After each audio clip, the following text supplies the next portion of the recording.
Radio Samoa. Tasilima i tu. Amo.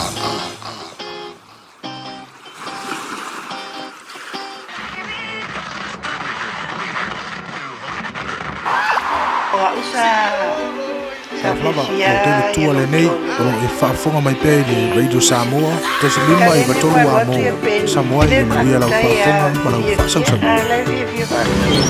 Taloba Lava, this is Cece Winans and you are listening to Radio Samoa. Little tolo imatautu malepeni sun lalai mulinu etai tu pito ia pia si o untau langa manaya le fepula fi mai le sami o ta uma fetu le langi mosulungi ya umasia uhani a omasa bali bali le masina se isusulu ia Samoa lo umatundu se ifai mafia fia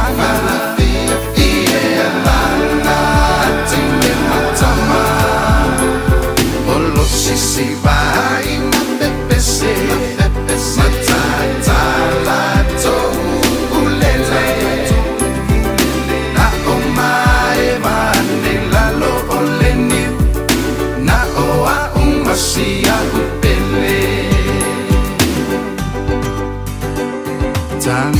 tangi mai lewati olo otumai imata pele mai va masia upele ta to oto ayo pese matilo tino atu isisifo olo otu mai ai le casino mauna moli pa ata amilo pe ose peram tai ai pupito le masina se isusulu ia Samoa lo umatundu se ifai mafia fia tende matama olo si vai ma pepe se matala to ulele na omai lalo oleni na oa umasia upele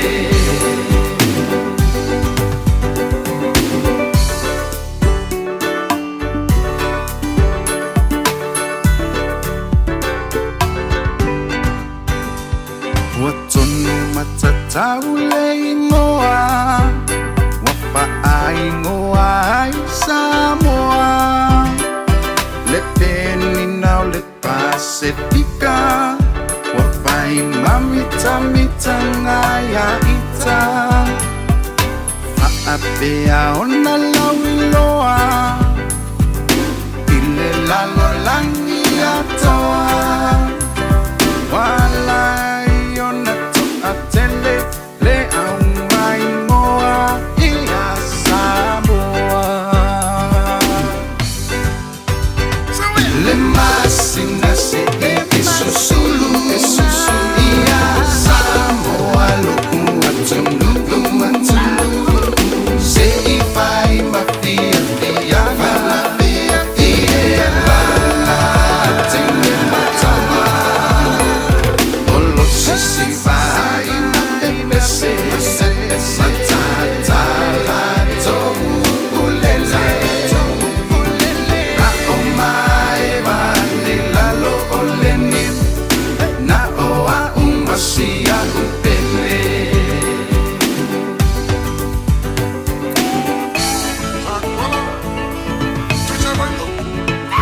le masina se isusulu ia Samoa lo umatundu se ifai mafia fia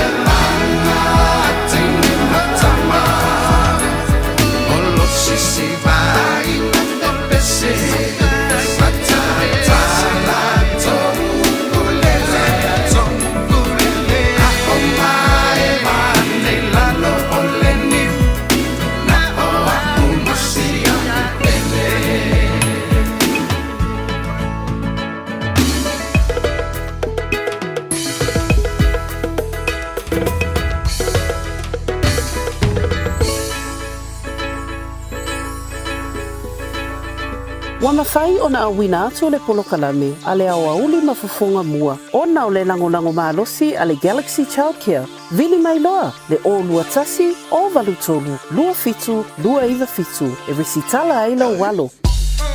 Samtangula wan siya radio Samoa le wa se antia lua se fulu mane lima minuto bote nei ya le July se fulu lua. Le di fo ya woli fa amanu manu le solunu a so le tupu inisio fo le fainga wenga. Ja, tanto le tau whāloa tu mo le veia so fau. Ina whālo belo pito whala. Io. Leo ua tanto o le mai le di vaingo le hawoli e koma mai fo le totele mai ngā luenga tiute ma whaiva lo filima sa whenga yei mai le tai au. Ia ua lama whai fo ngā luenga nisi o le na vawe amantangi le vaweao ana leila. Ia malo ya tautole on sai ma lo fo i le wha ma losi. Malo atu le telenga ia te pere ele tō mawhtanga mai le tai ona li la se i me fo stimulate ma antu le wata tō mawhtai le tō o na fonga bupo se manu se i le tu lai whai le whiwhiana nei polkalame la woli ma fo fonga mua i le tō tua wha ua le radio Samoa tasi lima i tolu a mo. Ja, ua a matana wha amarabuan mai winga o le tamtalo si o le apa u mai se timu.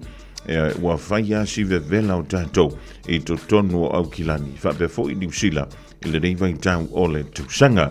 Ia en tānu sia o le naholo o solonga le leia o fuafuanga le ngata fo i leo au polo kalama wha ngā solo o le sa ilinga o le pio ia po o le tonu.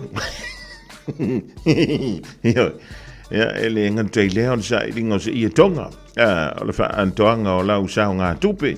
Ia po se toma anga fo ia po lo sol fo ile wa talaf ili se me oye pa wale me inga ngi ke wa mapeva no vai le I uma le dei vai solo no tolu o le masina o February ia o le fo wa ia tulunga I o le fe lolo ila to ia wa fa talo fa mai fo le tanto pol kalami le dei vai ngola wo ai o tele la lo ia fa tala vantu I le au sa le vi o lo o tala ina le finga no le tanto te pa au le langi ma lo le talo ia ma lo fo ile on sa ia te o to ia fa pe fo I te mama tira ma tu o pa anga ia le tanto wala leo ma futa mai la vai le tai a po te mi te tano le sunga ia o le ia o ia te vai ia fa pe fo I te salon tai ia le tasha mani wa fola so o mai mo le telenga ia te o mai le vai ngola wo fa malo atu fa talo fa tu ya to umalava man tu anta tu fala io o fo ile fi malo io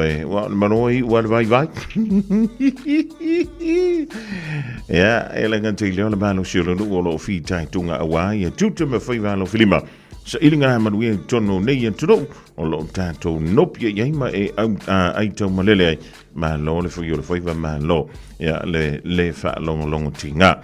Talavantu ya Lucia Pesamino filia mala ainga le mau tomina I pone Australia fa fo wina tan yelu mala ainga papa toy Maria Los Pio tuya before you fa ya mo samala ainga nai me pone Australia ya fa le mau tomai le tu fa wa al radio Samoa tasi lima eva tolu a mo ya o le wa tanto wa le onga tonu ngale mo ya ole savalinga ile ni fo iva yaso awa mai oi o mai la wallet yo o le wa ko ya fo ile no le osi aro lo no wing ile o ye ya se recovery o ye le tato to mau ai ngole tru ne New Zealand ya ngai wa lu nga langi interest rates yo o ki le alfa le kong o le tato to mau ai nga o le lo fa anga mo matua ya Europa Masinora o lei nai sa tu fie sa pa te Samoa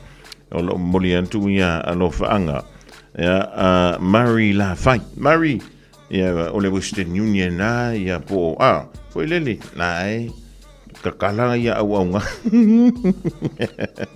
o me ona faile langa ina o le I tonga ya isel mane yo mena langa o le tonga ya wa usian te mi mo na sa al talanoa ya go slow motion mai la no cosingo le ko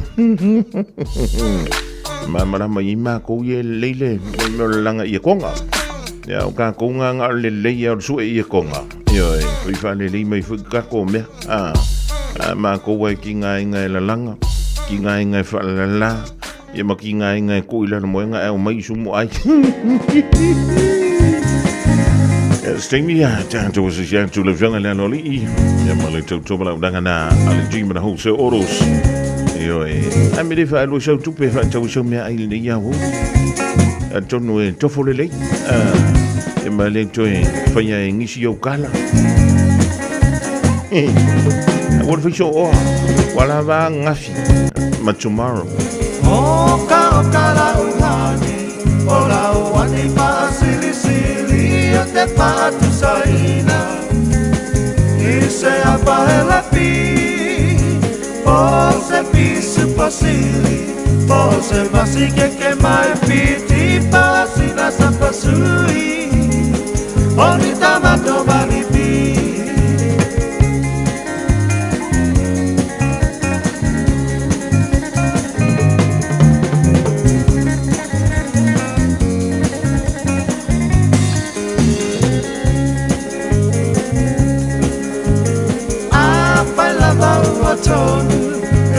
Tony lau pinangalo tapa ai poipo avane ile malo ele anga ole tatua etele ai ole ti apolo pe basa pepe ole po.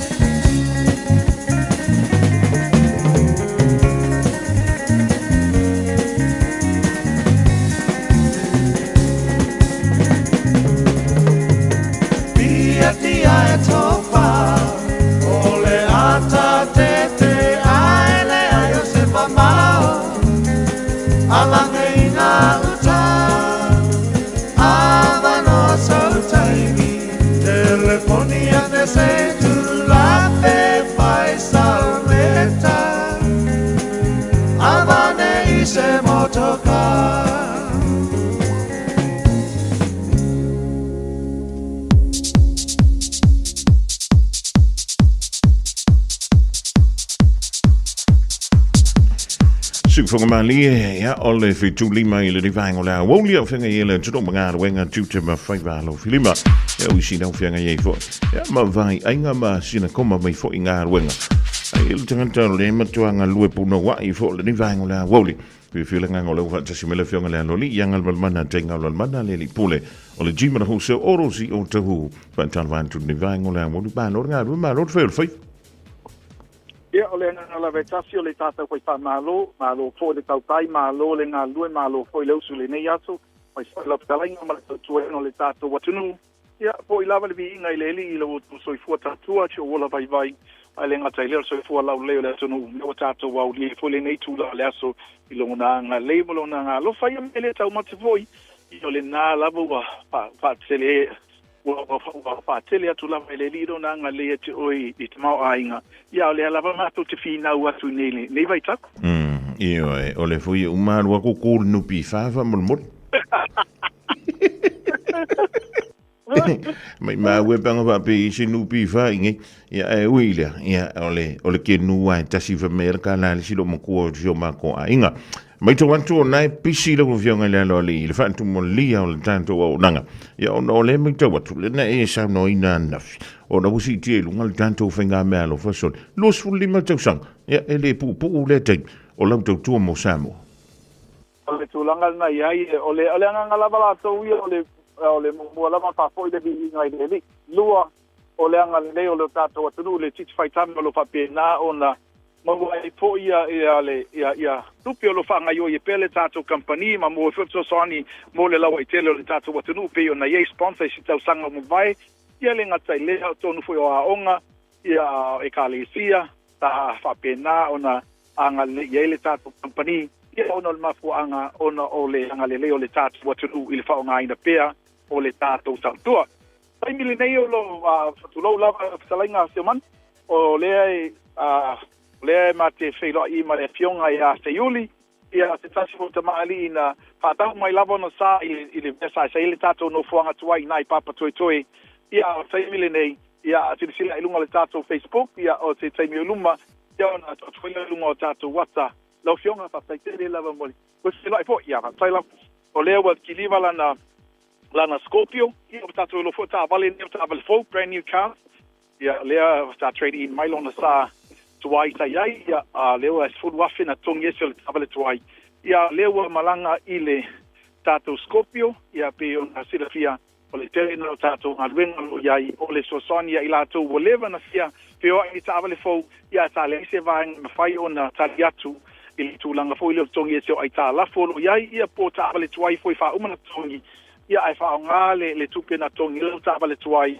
e tu tonu le fa tawina o le tongi no la tavale fo tapile na wa unanga o lo mafuri e la tapu le ni vai tau a se ma Manu fa trai ia e longa la vale tulanga e pio ia ia le tu fo ia ma le toi fo ia tu fa lu fa tu fa e maua clients fa pena ia pole malu le tu do fo il to inga fa tau le lo wing ia nga wa ka fio lo me sa o ngi au e tele a me sa nga singa le se ke de se a me sa wa le tu no o le sa wa ta o me ia ari me te fia ma wa le si le fia uma le le tu mena ia ma lo va vedai ma fiona e to sa no I fa bitoi ia wa fa nga sol ia wale na ma to me lo to mai te sangan tene le tu langa na iai ina wata to e mowel kafelo inga sa amatai fo nana na e fa o so ia a pito ia o mal time nei e to ua lava o le time nei pina fa fonga fo ia nasi le nasi ilunga e tato lima fe o le tato piki apu le e sa fa penana o final tau sango mavai e fa fe pe fa tau na tato piki apu mahintra o le tulanga il ta vale na al to piki apu na mahintra mo silafia o le ta vale sitila ilunga o le besa fa talanga i matata ina ilo so pa yam lo to mag va ai tono le tato wa YouTube ya ona type la ile ole mahintra ile tulanga i piki apu ya lo yele le tulanga na i se pokalame ali parangi mai Australia sa latu patus tu saina ya sa vale nei al mahintra po piki apu nei male sa vale fo ile ale Land Cruiser o piki apu Land Cruiser le na vaenga ia ole tulanga na yai e tu sa uma lava me feo ia ta vale nei e o mo vai tafe fa pena fo lunga maunga ia o tulanga fo le mate se mai fa pena mta fanga ia o le uta o aveina tu sale male tu transpe lua ia tane o aveina ai sa fa pena na tu sa uma ia ngai o inga o ia ta vale lua ia o le tulanga o le ola i senga o tau o ta vale nei pasu lo afele tatu ta vale ia ai valu su lo afele ta vale ale Land Cruiser o lo apena na ilunga o YouTube fasalanga ai o le nganga la tau ia mauti noa o lo e aveina se ta vale lo nga mo lo ainga mai foi fatu anga sa mo pe uma na tongi ia lo e mo foi male lima afele ta tau ta vale amata mai tolu ono iva o ai ole na tau fa malamo tolu ono iva o lo e aveina foi male lima afele pe afai te fina ngalo ia ale ai vai na discount mai price o ta vale ia lo no vinga na ole tolu tasile iva ole tupe ole ta vale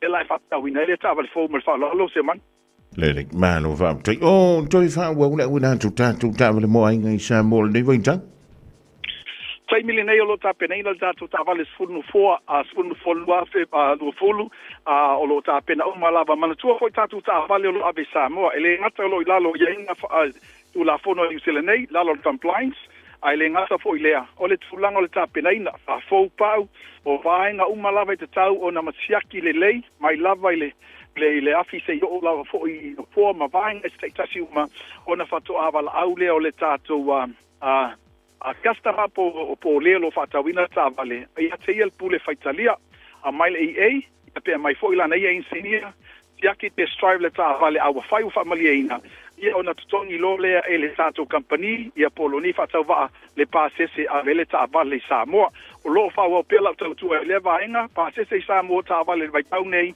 o le nau o luna le ono afe le tawori ki apu po le ventele ia le tutongi au na fa mama venga me fa lalo mo tatu tavale sa mo se man Leling, ia, o le lawa mai tawina o lawa le motu sautele ia fia mai ele malu le turu. Ia, wana vai ia le wha tawina leo ni ala tu sa mai lau tautu. O le ala mafuanga ala uionga le loli.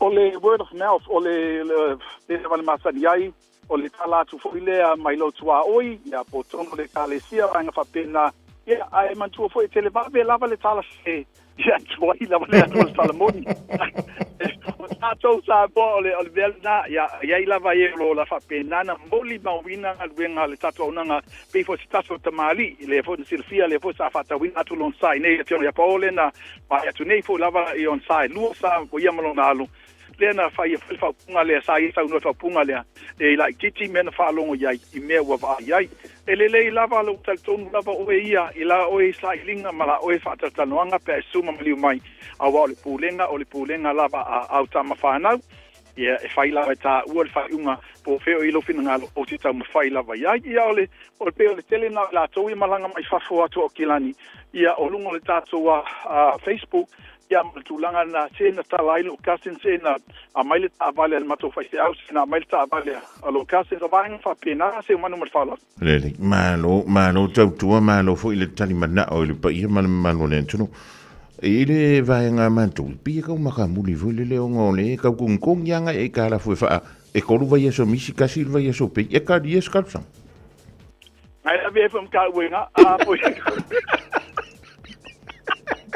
la via com como o tia que ingal vanga a wete po pole o la tunu le nei a upomoni lava ele se la fam talanga e o la vel a un milionaire io te lo le o te taltano ia e la foi faula la ila ko ai kala ko ia po e fa pe dale so fuanga o le nei a tunu ale ai tala fu ia ele ma fai ona tato a I luba ia fo fuanga ia banga na ai la para daila lena malo vai solente atu le loto ile o mai se man ele no winga tu langa na ia o fa poleina tu lang I ata to ta lafu olisi na vai fa fetai ava we mo tonu lava e inisio ila to we fia o mai ai ile matamuli pa pe langa o Samoa vai ese lava ta to va pe lo fa Samoa ese momule o lalo ia inga a fa businessi ya ole conflicts of interest o me fa pena o sa ona fa mtaraina ni tulanga yo te msala ilonga wala se fa pe atu atu o na sa ngalu fa kala mai le anga o longo sa ngalu fa le ya yo fa sa e ave ma me sa lai le tatu company o ne ese manatu fa pena o ma foi yo le nga sala fo le na se man mali ya antono le tulanga na le pi taulanga na mato le ala vai tongi na ya mato a talaf ye le ngar kasi for kampangi le e kala fuela u fiona le lor o ka lo ko kampangi e kai kala fu kampangi tu kala ala sala se ko pe kom nei e sta perché vai aso ai kala fu maio fa pena no le mia auto se po pole fu ale le fu la vai nga e bo ma nei fu a fa tu manatu e ai foi la to wo mai foi ni di si foi o tamali longo mai o ke le feilo ia pen fa ka vale ya o le alo pokala me la fai pe na ma feilo ai ma ta o tu lanza vale le angal service le angala te ai tu pelo o ia finangalo o la lo tu langa yai tal tonu lava to mai no vai pe la to telo tamali na malanga mai ia le o tal tonu lava langa le foi mai so swanil tato company lo yai se nummer falos malo vamtang ia ne te wini si vanga ta wolo e fia sa no yai ya wa ole masina fo ya ole ya sa ni tu fu le ini si fo fa mo boy pe uni le tanto Pacific Festival ya e setel masino a perila ya ma tu wa to ile vela nga ya ko fa popo ko fu lunga ngi si ka ko melo ai yo atu va nga le ma e fa queria couper com compagnie no ia ni time se ka fala i ki couper ai ole tulanga na se humano a pe lava fa tai foi lava lo langa foi manatu mo van fa pena a wal tatu watunu ai multa minei ole na lo fa pena le tu lo lava sofa e sunga ya tuni vai lua malana team la tolo tu fantasia ni painga te tau banga pese vai tau ole somaliu ole na mo a pese lotu lo fa pena na fa wiloa ia paso ta e lunga Facebook pa fa pe o e fiele tau banga lo i kale si o na fu paso ta ia tu ai le pe na mo mai le fa to anga tatu fam talanga mai le sunga ya toina wa toina ile musika ia malana ia fu tau tu musika le na o le tu lang so sani fo inicio la to watina ai ai mo le tatou nanga na tuatu tolu afe ta la tatou fainga na lofa mo tatou ta wale tuai mai le tau fa malama le ngata ile fo o le tufata singa o ta lafu ta vale Samoa le sto ni sene ya le tene na una yo vai nga fai so sonia e vala mai pele tatou ofisa la o fainga linga ile lua fit fo pa o lua fitu o fa o lua fitu pole over se la kimana mertasi over se la fa o lua tasi over se la fa o lua tasi le tatou telefoni val au fua Tusi, Lua Valu Ekenset Avenue, Lusu Val Ekenset Avenue, in Eoto, Olo Yaile Tatu, Tau Fata, Ale Chimana, so Modifa Maloma, Tailo, Taringa, Silmanu, Tula, Lasso, Manga Samoa, Alele to for Fanga, Putelene Yaso, Soy for Ya. Soy for Maia, Maria, La Jungle, Lili Pula, Tomana, Nanga, Jimra, who so Oro Si Nine, Lua Valu Atkinson Avenue, E Ota who say Susa, a little for Ivang Ola, Woli. Alla wato e sul fame du tantale li tula e tassi sound vai alla sunga ya se uli bla le fi mo ta tu dala a wa vo le longo puili lo to pa e malo to man fa tala fa to le so ya rose no fianga ye fo ya ma le tu faina o me na fan kish yo alla fi tu fa tu me numero la na telefon a me a si ka usis ma tanto da wa ma vo pe la so la il fa o so effettivamente na fa o foi nga wo mala over time nga over lunch ya ni la you ko fa nga ru you don't la yanga va bena 24 hours a day 7 days a week Radio Samoa streaming live on www.radiosamoa.co.nz. A whaialo sa ili sea o ngā a mata molo walo. Aua loe te toi popole o le Galaxy Childcare e tele o na la lai au kilani i saute. E toa tele whaia o ngā ngawaa o le a o ina le whanau e ia inga whapitoa pe a le sitala lo walo. Tolus fulu i tū la, free. A vanoa le vēna le a onga mo whemalanga inga le whanau, free. Maua mea aia le whanau, free. E ia inga whapitoa. Mo nisi whamatalanga, whafso tai le o lua tasi, o valu tolu, lua fitu, lua iwa fitu. Sunga o whenga whakao elo kawale fō maunga Max Ila. Senga uka amilo e o kilangi. Mo koe fōi mai lawa i o tara i le Tire World and Auto Limited. Lea mau aiso skoi ngā magma pa uka awar. A ole me piko sidi. E ngā le lua lima ka alalwa ia so le kokongi. Le Tire World and Auto Limited e te mawai ta awale ma pa utau ngofia ia New Zealand antoa. Mo fo i se ti mag wheels mo so se tu ainga ta awale ma le telo isi au unanga. Warren Fitness i le na ole se fulu tala pe ai fa ilo i eina e fa afafonga le Radio Samoa i nei fa abitoa. Talia wins quotes, Q cards, maisi. Walau lo le Tire World and Auto Limited i le lua fitu tasi tolu o mo pa uta avale. Po le lua fitu fa tolu lua o mo le fale inisinia. Le Taiping, te tala le lala fau i Henderson, lua o tolu Lincoln Road, mo le na o le tolu vai aso o le a mawai o loa i se tau mawalalo. Mau le tai fai o ta lai vaiva i le kilo, tangania ni se fulu kilo i le fata lai vaiva, fangususu lua lita i le tolu ta lai vaiva. A mata nei pa ufa pitoa i la susua malfito Februaria nga i la soiva o mati. Le Taiping, lua o tolu Lincoln Road, Henderson.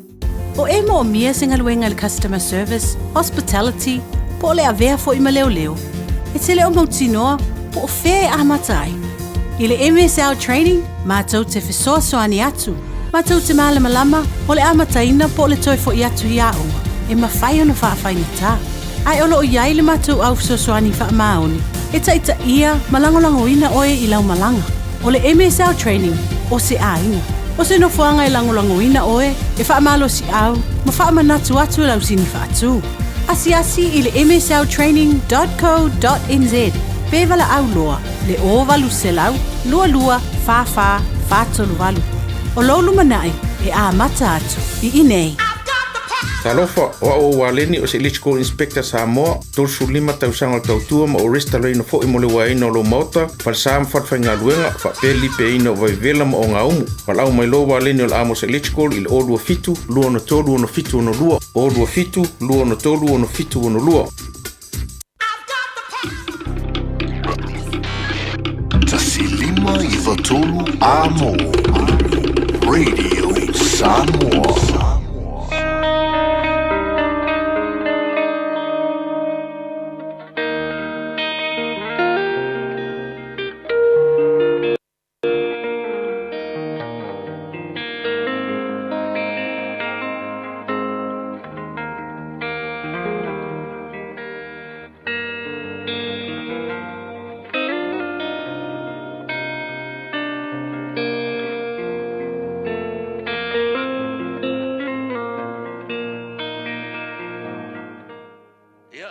fo manuia le fo vai ngole tato folonga misel fenga e pem tu tem faiva malo folau malo le ngalu malo lo sa ya lo mi es fa bo pongo fo le tato por kala mo fa ngoi no le lui tau mo oe fi foi tau ina te o que neses forma le ivor fa pos forma fitu marca tala tus o teita ina ila tau ila ua tua ona fa pe atu le oia ina sola ia e te olai au te te pai tua au fo i te tu i se mea o le whanuala ungatas ia sola lava ile maunga ina ne i mālaia oe talale o talale angelu un whaia lota ina watu angelu e whatama ia so toma makomoro whasao ina mai aila ia o lota molono tau rua malan whanau mai lola ia o le angelu whaia lota ia sawa valila ia o kuole a sola ngai le maunga ma le whakongunga la auange i koe kepa i kua o le challenge la po le lui mo e mao aua ke mangaku i mea wakua ngai aua ke alu mai koe kau au kango mai ai mai alu mai koe kilo mai ai langa ore ke le i o le whaale kongo lo ka okoi e ongo mwhainga whaale kongo i lo rumanga ai mana e manuia lo lumana e ke kau i manuia o lo le lumana aua ke koe mangaku lo kai mikua ngai mea kongoa ngā lenga kupulu lo makua le ava lota o la ua fai mai le angelu ka momo e la ia o la ia langa e makaukia le mele la fai le kongu langa uo o ilu mo le tua le anga sala le kongu le ami o le anga kaka le makua makaukia o le mea uo o iei kaka o le whakula ngā kaka langa ava le kasi le lua au o ai ngā whengo fo ai kaka fo iei ku ai ngā kusa mele le fale kongu ile e makua destroy e le o nga fale nganga me yo o ngari kusa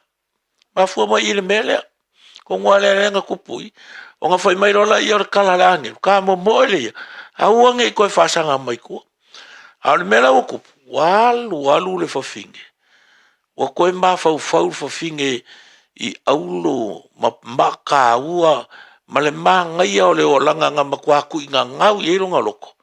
O ngā koe li liu lola ia. Ia lea kau ke loa tala. O le o ngā koe li liunga ngai koe ki kilo mai e. Ai maloa i loa. Ia wapea o se poloka masi ma pe on whamauina. So don't get stuck in the past. Ai mua loa lea wanoa te tamo e mo le manuia o te oto mai rumanai. Alu loa. Aua ke koe alu ma koe au kalu aku mea o kua ngai. Langa ya fa inga ilo lumana ya ave mo tau mo e ya le ava lota malona inga ina ne ya fa inga lo lumana ono lo manatu ile tu na nunga male anga sala sa e ya ile tem tuona mo ia mai le tu ele fa fonga e mi se fa o vino tu te ma foi vole ne aso non so foi Yesu amen.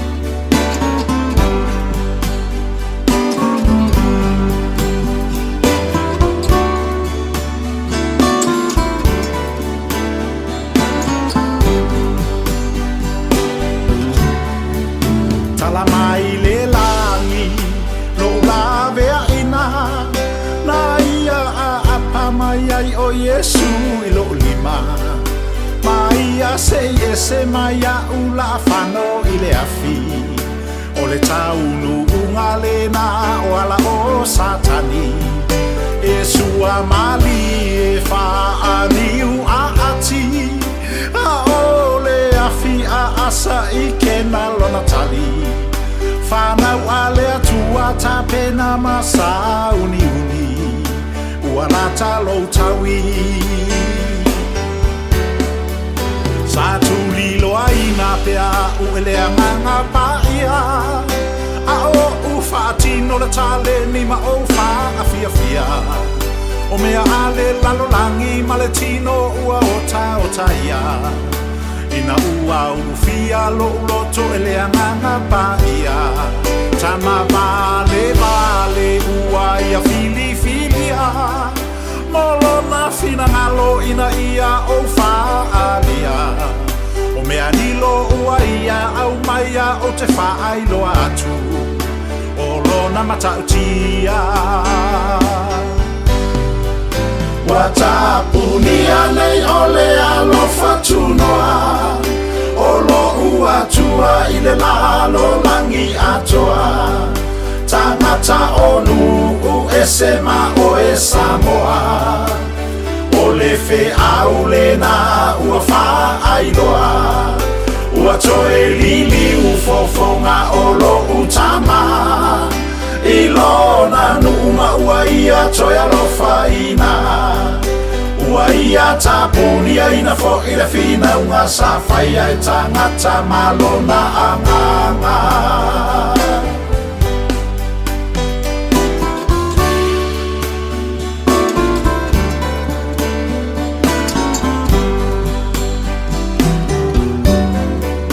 I le taimi lava lea sa mala awa I le atua I tulu inga ole nei lalolangi atua Tangata o Israelu o I fea mafia Fo I maia I te tonu o tou sa whaatawhia Ua toe alofangia ina e lo utama O Israelu o lona nuu malana fea ngainga O Israelu o lona nuu moni lea I lalo nei Malona ainga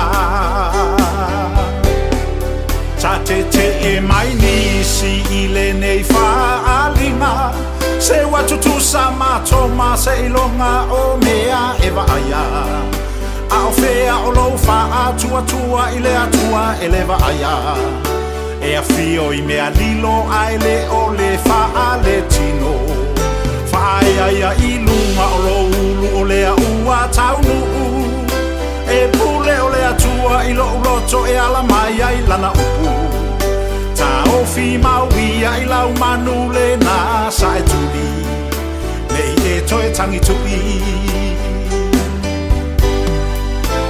Watapunia nei ole alofa tunoa O lo ua tua I le lalo langi atoa Tangata onu u esema o e Samoa O le fe au le na ua wha ailoa Ua toe lili u fofonga o lo utama I lona numa ua ia toe alofa ina Ua ia tapunia ina fo ina fina unga sa whaia e tangata malona anganga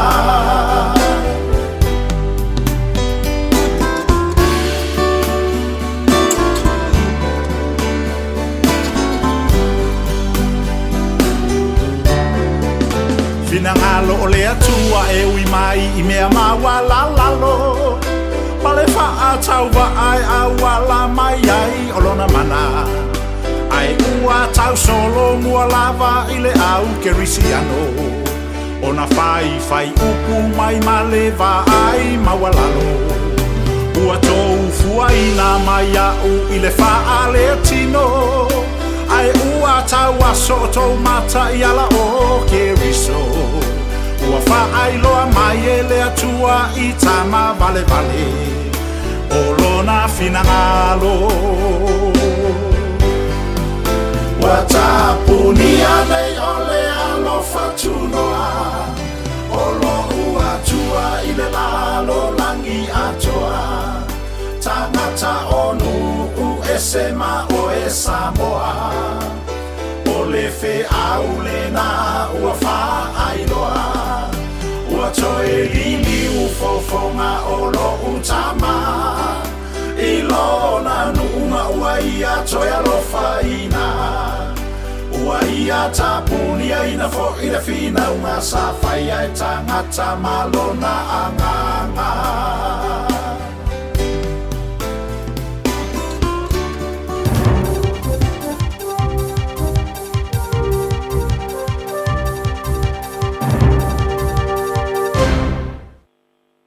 malo atu fonga mo le tua pa tala fa fo le tapo inga le tunu le nei tula o le uli tala mo la fa fonga mai tala tomoa fa tio ina le tula fo no si seni a ma waina ta mai te overstay sa uni le ku ke fa la tele le senga ngam saina ta longa game leader ko sola ma le tau fa si sido ta longa ni sila helper award fogoyan il fa la treno ni tala. But mi sta mo ni sila o ye falia e fai tau se fulu i ni ainga ye pepe sa fana na utel mali swing o fa tunu ngo sitseni o tapa ina o ye so swani mo fana no foi no ila tou o ala tu fana ini sila nei o le mata upo le tama ini tia sa fana ni sila nei so mal val te sanga Damon Kuba e be ona fa tali se unga e yaila na pili le minister lango fe malanga inga Chris Pank fa sanga te te ti poti ini tia o fai loa ai atu au ngā tu planga o tamai te whananau ni sila ua masa ni ai ona overstaya. Kuma, tā whanau ni sila mai mātua sa le se visa no whamau, mai le i o lava ili tia. O le niro i ai vaianga tau se malanga inga ma le whai pule mō le pātia le Progressive Party Matt Robson, tā ia whalia, o suinga li si sendi le roa whi maleono, tā iai se whainga le lofa, ma ua te tau ona toi ilo iloina, tā ia whaava sengai nai, e fai tau se lau i tangata e malanga mai, ma apili ala tu mata upu telu mai lea teimi, ai pot wha malo sia tu ua le tunu. Tā ia whaaria foi, o tamaiti sa whana nau mai mātua e overstay ai lumato re roa whemleono, o tamaiti ni usila fia. Au i la tau sa whana nau i tua mai o le tau sanga, e leo ni tamaiti ni usila fia. Mai e tua i aere minista o iai nei ia Pank, e winga ni mata upu ia Kuma, i pasi atu lea ni matanga ruenga o whemalanga inga e whai ai e whai unga. O whai loa le marae whono Maori Manurewa le Manurewa marae. E la tau te mawhai lava, mai te tau lava whoi na siliat se le lei lenga whai, ma le wha atu tumuina o pepo o tusingai goa. Tā whai ese so e ngare komisi o tau tua le malo i stepu sa whai e ofisa le malo, ina ia mauti noi o whabatalanga sa ina le Manurewa marae. E le ma whai na wha o ngai na se. Ai be tai sa maua le susuanga o whaamtalanga sao ina mai tusingai ngoa ma tuingo tui pui ar koviti. Tā whaia ele marae, tā whaonga ina se mo whai ngā pālota li tu malofa pālota au kilani. O lo whaowawa na te ina marae ro la tu whaonga ina se o ni whaamaunga. O le rifa pito mo whaamaunga le malopa le government statistician, ma le officer sili fo elmatanga luenga o foi numero whaamaunga Mark Soden, le astipu esemala na ngā ruenga i le masina fau ono le mta upu. O le ofisa sili o le marae i le vai taimi, taku tai, Tash Kemp. Tā manu malo li tofi pulo li tu malo fa palota ale tamaki makaurau, o le pātia le te pāti Maori. Ini palota la iti, mai le sui tau vao le leipa, pe e ni henare. Ai o tua inga lava la tau, e le fai e nisi suenga, ai sa mana na o le malo i wha mauninga. O lo o iai ringa se senga whitaui o iai e pui ai wha mtalanga e la to te wha so ina. Sa mau ai le suenga o ofisa le malo e iai male matanga ruenga o foi numero wha maumawina ni sila, le matanga ruenga o soifua maroro ina ni sila, male soifua maroro ina ni sila. Tā le ni pui nga tāra whea ngai sa wha tā tia. Toi le lawar wha tinonga o la tu matafa yoi. E pui vuia, ma wa aiar wha soina o wha mtalanga i tanga teito, tasu. E se wha mtalanga sia sa wha mtuina le pōna pō. Tā wha di aere te te wholo le Manurewa marae Helena Stevens. O lea suenga, o wha marasia i la tu e whaia o ni suinga tu tele. Mai e tā wai, o se suenga o whoina tuai se tau whang, e peona la tu momia. Ma wawe whai i aise toi rui longa i whakinonga uma, i marae mga se senga. O leo vise siri mali presidente fo i o le te pāti Maori i a John Tamihere. Na i o eina lona kopino ni pepa whatu tumo le tisingai ngō i le marae. Ai o lana whatununga sa whaia, o le whatama ia i lea na vaso. O se talo sanga te te lunga o walo so ta inga lau tele o wha mamo poina i silia mara se fun mari vaso tangata o senyai. E tāpa ai wha ai longa pine pole insignia, ale man up, ale lotu ale Destiny Church, e wha o popo ia ili tūla fono e wha sa ai pine a king, o na vai ai no whang whai tele. Ale stonai tuluai, o sui o le kulupo le man up, sa uru whare wha malosi le no whanga mo tangata lau tele i te are tū, o ofuida mi tia fo tūsi ai le ingoa, ia ma se whaupunga e whapea, Raising Fathers to Save Our Children. Ia te video i lungo o wala so sa inga lau tele, sa whailo ai la tō wha malo si ona tū leilo la tō wanga i te tonu, ma pāsi ai lau whaingānu e ngau lama, ina longo iai, o se sauninga tū ma oti alo whaia, ma e le taria i la tō. O nei tangata sao e te te e wha moe nga sa whaia mō tamaiti, o se fai tau ngā tala fai tau, ta whātau tei e se whawhawhine whawhia po le drag artist. Nā whai tio ina mālosi e leo le te tei le teimi, ta wai, o whaia i aile lātou se suenga i tua inga i whao lima, i le wharitusi, ta whaia aile a whae. Boe, e awhia i lātou o le grupu, ta whae loa idea ta video le ofuino le mitiafu e ele upo le man up, o se li whaasala lau stasio le tio Pasifika i au kilani e whaatupina le malo, ale ni wha mo, peili palala. Talu mai le te te, wa lau tele ai se tāpanga i lunga o wala sa inga lau tele mo le Destiny Church malana man up, e wha o popo i le lisio kulupo lo kawaina le tapu mo pine.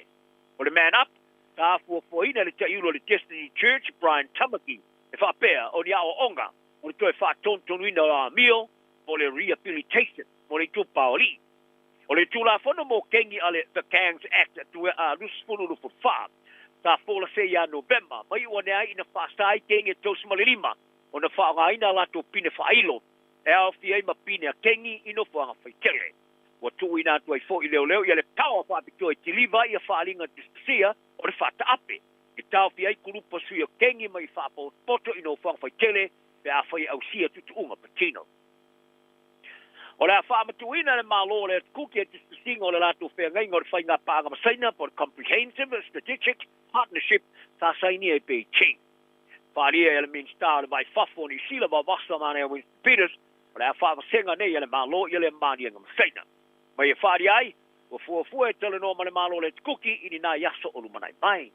A wharia fo i wha amtalanga whala ui tele o whainga malo me lua e whapea. E eise du meron mali enga sa saini le pale mio le cookie Mark Brown i le vai aso le nasti sika seina. Ta le fia ni sila ono le eso tanga wha ba malo ma le pale mio le cookie winga i le whengainga ai le malanga seina mo le seina heina. Le cookie e eise o tanga sa oloto ma ni sila ai o ni sila e so soni ai i mita upo le vai fafo ma le pui puinga. Le aso na nafi si dia ma le fasa le tanga ta sta fa eise na ma tēna mga alo le cookie ta mori ai le pale meni avarua i winga i le lava ma ta upu. Ta pai fo i le te e fa tu mo peso tanga mani sila ma le fa ngai no le tus palau ni sila e uno le ma le fa tus palau le cookie le baia e talonga o le toftulinga Dames o le toftulinga te mai ta alo pito silo na lau lo talonga le rolangi o le toftulinga au manu malo i le tele opine mai talonga lo limpeka talonga polo tanga polo mau golf versus tu unga baalo le tai Dame Lydia Go, Tauvama Dame Lisa Carrington. Pita, e nā le tō tasi lama le tamai tai sa whapalini le pale, o le tangata ta alofasi silo ta alonga ni sila le Halberg Award, ni sila lea o Queenie Ko. E le sauringa o le tō whanga o tau i o ta alonga le pō na pō, i o kilani. Tā le ma whaia ko, ana whaatasi mai le sauringa e sa whaia sana tau talanga, i lunga ofiso ta inga i video mai tunu mamao, e le se funa tasi o tau sanga te lumai na muni manu maloa i le tau tele. Na ia whaari ai o le luafe ma le rufu wha, o si tau sanga wha pitoa lea mo ia. Ma le memoni, o si tau sanga pito sili leo na vea ma tau na inga o lana tāleni. O le amana ia foi o ia i le tau i o le tau sanga o se wha alo longa tele lea, o ia ai patino lea, i le tō tele o ista mai ta alo afreti lau loa, ta whai masu i ni sila. Ai o Carrington, ta tau ia ai o Carrington, ta tau ia i le pini le tau i o le tau sanga, wa au ta alo leo tu ngā baa whai au o le K4 Sprint Tim. O folosia lupa se ori ai lau Joseph Parker, o le saungi atu na fuso anga tele whai onga le vasanei, o le a esesan taula inga o le a iai, pero i whaari ai le mai anga tala ale The Guardian. Whaari e Parker, o le a tele atu na taula inga e manu malo le moia, luna tōlua, malana whanau. Sa tala no ai Parker, i le popolo luna tōlua, i le fuso anga tele pitai, o lo tilo le tūlanga o lo latu ngā lulu e whatasei malona whaia onga Andy Lee ma George Lockhart, na te wawa ai ana tau mafa whapitoa moto le ringa. Tā mua atu whaari e paka le rominga le Daily Mail, o le manu malo le champina lo langi le panga mafa le WPA le wastu maleono. Tā manu malo ai molona tamā, o Samoa, o New Zealand, le sa oi le apio na mafa upau le atu tuwale po depression. Ai o le manu malo le stona le champina lo langi le panga mafa le IBF, o le ai whaia le moia, malona ainga, Paka o le afitawi ma Daniel Dupois o Britania, le olo ia umir Champini i Riyadh i Saudi Arabia. A whaila e manuia le tamu whai ngā Paka. O le a vea ilo ma se ulua i tanga ta fusu ni sila ma le nei tū o le rangi, e whaalua na manu maloa i le Champini o le rangi. O le tamata I kapteni mumwara o kapia le Fijiana Sumalima Lailani Burns. Wa ia o ina fata o tole malosi o falangona. Matua o yo afianga o mafo. Fau pe au mai lo isa wanga ilunga o wala so ta inga. Le tele. Ani pe kia le vanga tala le FijiVillage.com. Ya le tala no Burns ile mta upu mo le so failonga o sanga le mu interneti po le Safer Internet Day. Na ia faria ye wing e wila po lunga o wala so ta inga le tele. If so nia I tangata fa ta alo a if so te ai. I have no I thought you la to ifa jonga. Ma ia tawa au mai lo le kapi pe o le manu malo pe fa ina e masa ni ila o ne ia ni me fa ali ia tangata. Ai au mai lo fo I teina ta alo le kapi fo dinga mai. It is a lava po a me le le la to te faia. O I tu le lava e masa ni ona fa o I tu le te tulanga fa no iai. Paria Burns a tilo ia ile matui a ate o nei fa punga. Wa ia o ina nei, e fa tūlanga I tua o I malosi mo a fianga e ei whalongona mare mafau. Fau, I le whaiora na whaiunga, e poloka, a e po le lea mana I o whamtalanga ino na I lole tali iai. Na I tā ua foi, wa ia fa tapula alo na teimi lunga o nei o wala so ta inga, a le whaia a pe ua mai a foi se talonga. Ina ia tūtū ma waila na tāulai, ma pui alo na ola malolo ina olo na mafau fau. I le wharinga o la ngona le associate ni ta alo le ta marisanga le kapilika le NRL Australia, NRLW Australia, ta tawai e whaaluaina o tele tuai sa wanga maua e teine ta alo I lunga o walo so te ingalo tele na I lole I tu pawali I le NRL ai e to lua mai le to tolo teine e leli putia I ni sa wanga a wole o iai tala na le yaso o rio tapo ingala tulu mau pel tofi malie Maleo sai so foi. Tasilima I Vatolu Amo Radio Samoa. Ua mawhai ona awina atu tala o le tau, ona o le langolango mai a le Finance Direct. Bili loa api I le ovalu selau, tolu iwa, ono. Fatalo fatu o lau tala nei le tau mo le so mo le aso atai au. Winga le tau mo le so, ma tele ina le leu winga le tau pe tai o le aiai na iao e ufiti le langi mai ono iai na iti moto ulu. Iangi mai savili mai matu I sifo mo le ne yaso. Pe vela fa mawina I luas fulu oni tikeri ma le malu lua se fulu walu tikeri. O le angoto le lai le afia na nei le se fulu fa minu tete ai le itu lai walu. Mo le aso atai au e ma tele ina le leu winga le tau e ono iai na iti moto ulu. Ma iangi mai savili mai tu sifo la tunu fasole nangi mali atu I le auli. Bevela famawina mo le aso atai au e luas fulu ono tikeri ma le malu luas e fulu walu tikeri. O le asoa ele lai le tai au atai au le toi fa minute I le tu lai fitu ma o le angoto I fo le se fulu tolu minute te ai le tu lai walu I le afia tai au. O lau tala nau le tau mo le so mo le aso atai au. Homeowners, talofa lava. My name is Api and I have a special offer for our families today. If you require personal financial services, I'm only a phone call away. Call me today on Olualua Ovalu Fafa Lima Tolu Tolu.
Sanga mai le ule bandi le divango la ole vai toi foi por kala me fanga solo le radio Samoa tasi lima eva tolu a mombuli antulanga fa tele sunga ya se ule mola lefi mo tatu tala pe ore fa funga je a finda MC se vaenga e feona e toi fa funga ye le tulai lua ile a ole nei mo te mdengo la wa fa tasi mai foi fa toi ya en yo le ka for you madurewa wa fo se tatu lipoti yo le nei ya va yaso va tala va toi any ba no nga lui.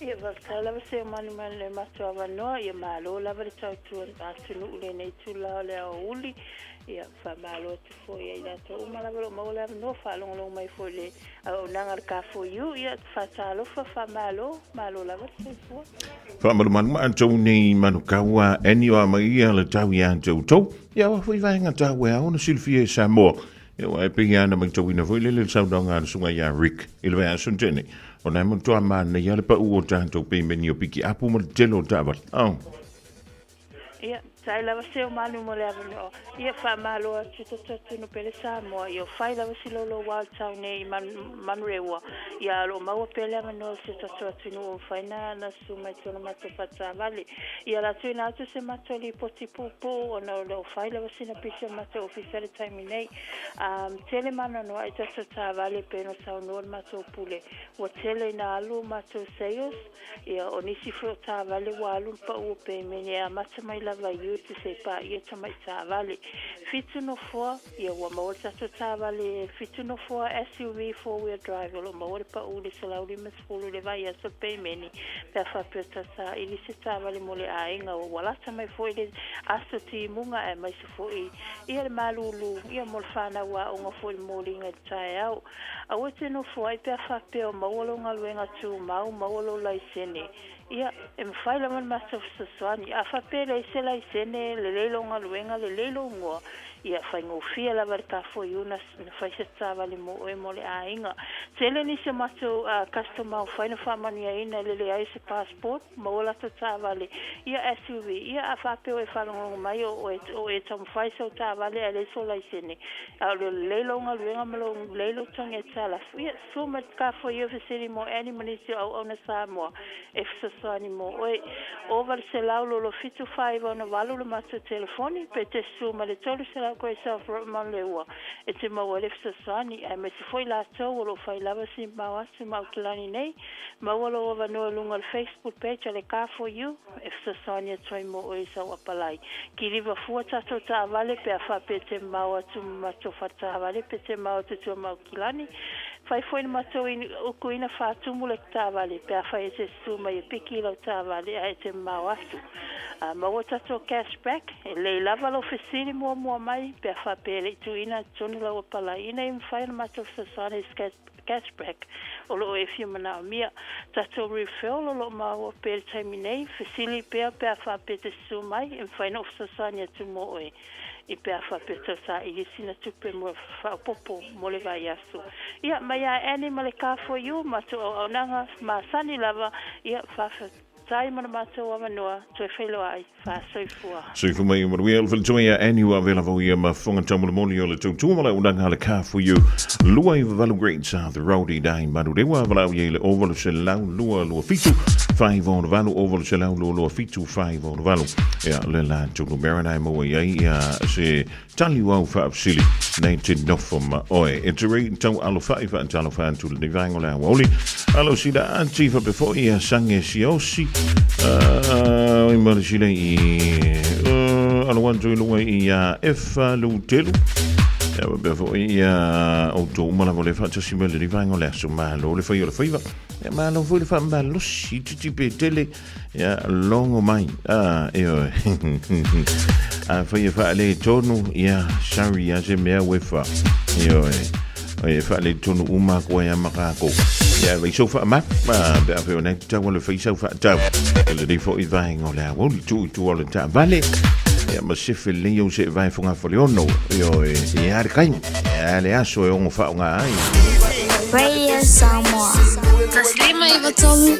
Ama.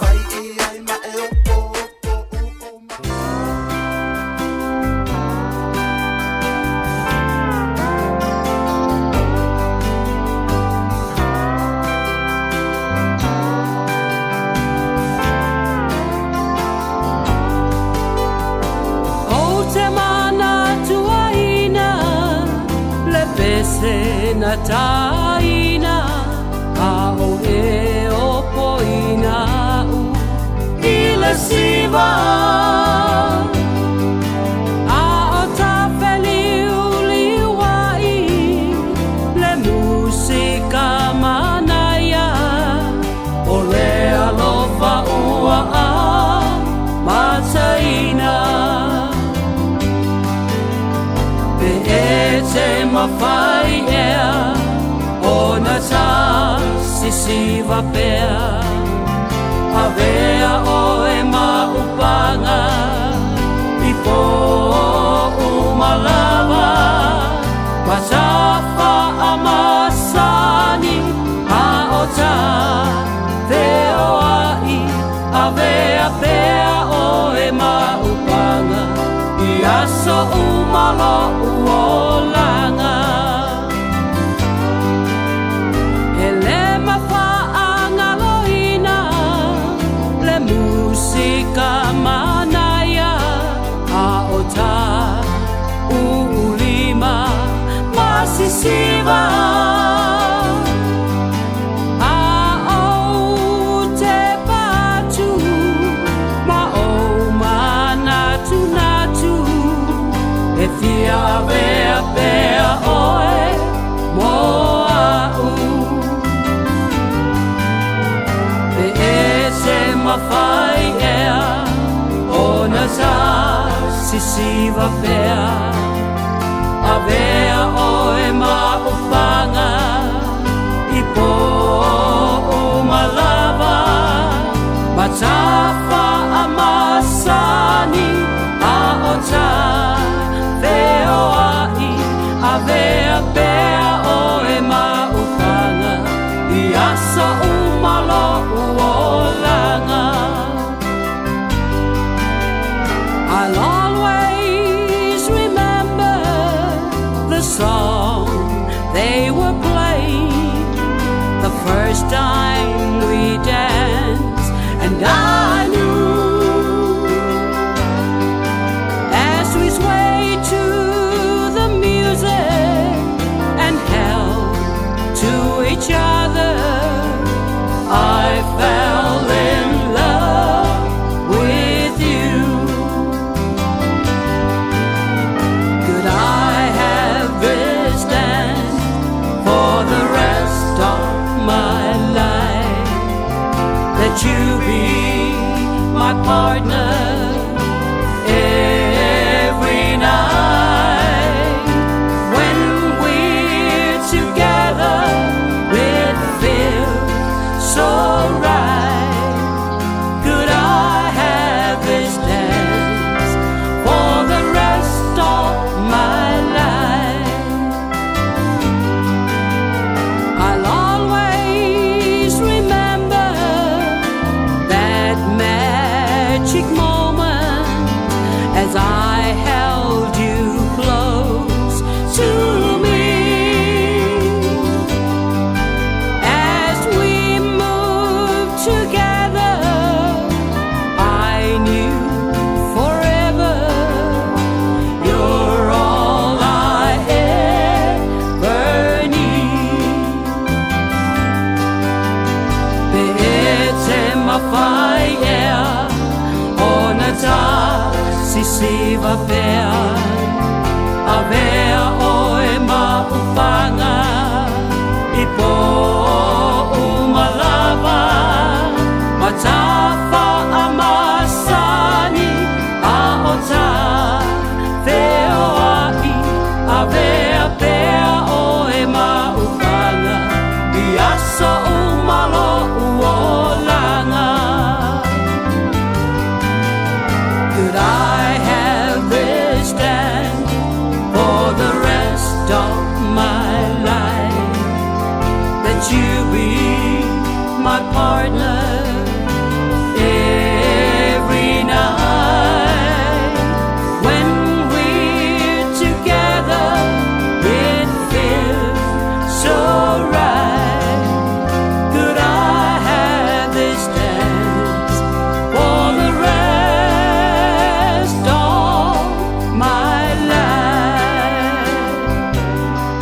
so kommer man lige tua ya lainde.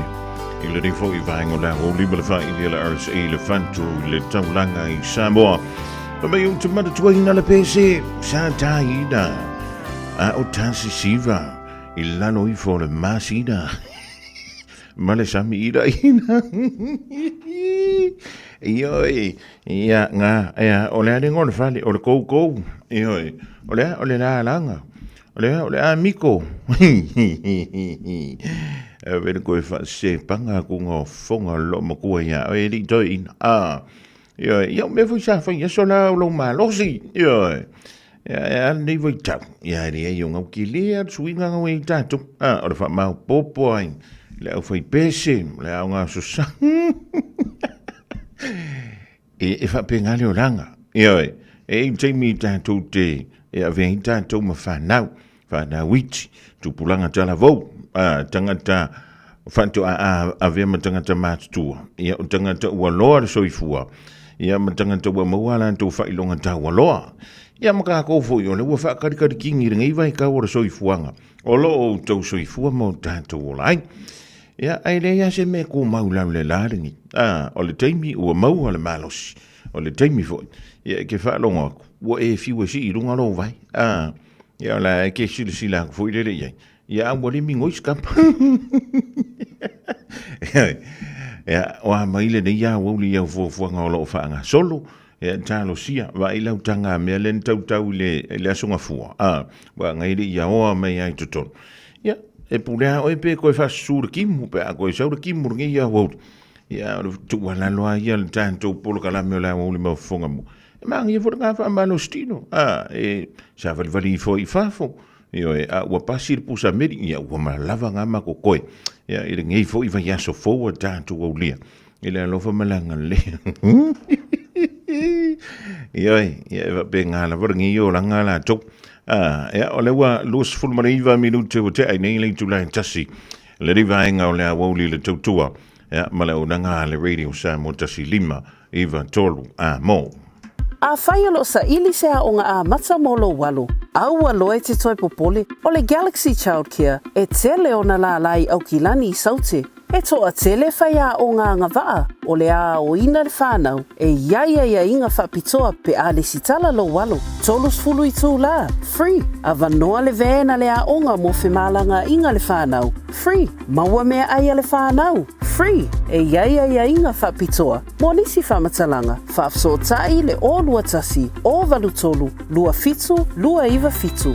O fia maua sau ta vale po sau piki apu. Ai tongi ta iwa yaso, lua va yaso, pe ta imasina. O le sleek cars o le a maua ai le fisoswani.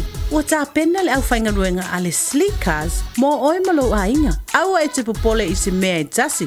Te tala fitu aso, mai le sifulu I le tai au, angai le afo le ono le afiafi. Tele la lai au kilani I saute, vili mai loa, I le o lua tasi faa, fitu lua selau. Po le o lua o, faa lima, tasi lima tasi. E te mana o e maua se lumana I manui o lo wā tali I polo wā whawhine. Wa se fulu nei tau sanga o whaatino le Pacific Advanced Secondary School lea au nanga. Na whaawai le nei a onga e Sir Michael Jones. E whaonga I nai ngangana a le Pasifika I le NCEA, STEAM ma le waka ama. Ma ua fua o fuaonga tai le aini pili a onga. Ua uti a wanoa mo le lua o lua lima. Mo nisi whamtalanga wala au loa le pas I le o valu se lau valu o fitu lua fitu. O valu se lau valu o fitu lua fitu. Jalo whanawha tia roa, ua te talaina nei le o nanga e veni, mo whaatangwa I au kilani New Sila. Numero tasi John Coulter Drive I le Auckland Airport Shopping Centre. Tau whatapatonu lava le warehouse ma le countdown. Lau whale o fula wiloa le e veni. Auckland Airport Shopping Centre. O e sila fia mea e whaatino e mawhaiona e umia iso whale motu le lumanai. A whai fo i iso whale motu, o e sila fia mawhaiona whaatino ni isi o fuafuanga e whaonga aire equity o lo whale. A wane e misiere por kalame o le malu I whale. Ia fiafi o saruru taitasi le se fulu e te aile whaa. O le a e sila fia ai au wala e mawhai e ona e umia se whale motu le lumana ai, ma au wala e whaonga ai le equity o lo whale motu, e whaata wai se isi o whale, le pora kalame o le malu I whale, ia fiafi o asarulo vai aso taitasi, se fulu e te aile whaa. Radio Samoa. Taslima Iva tolu amo.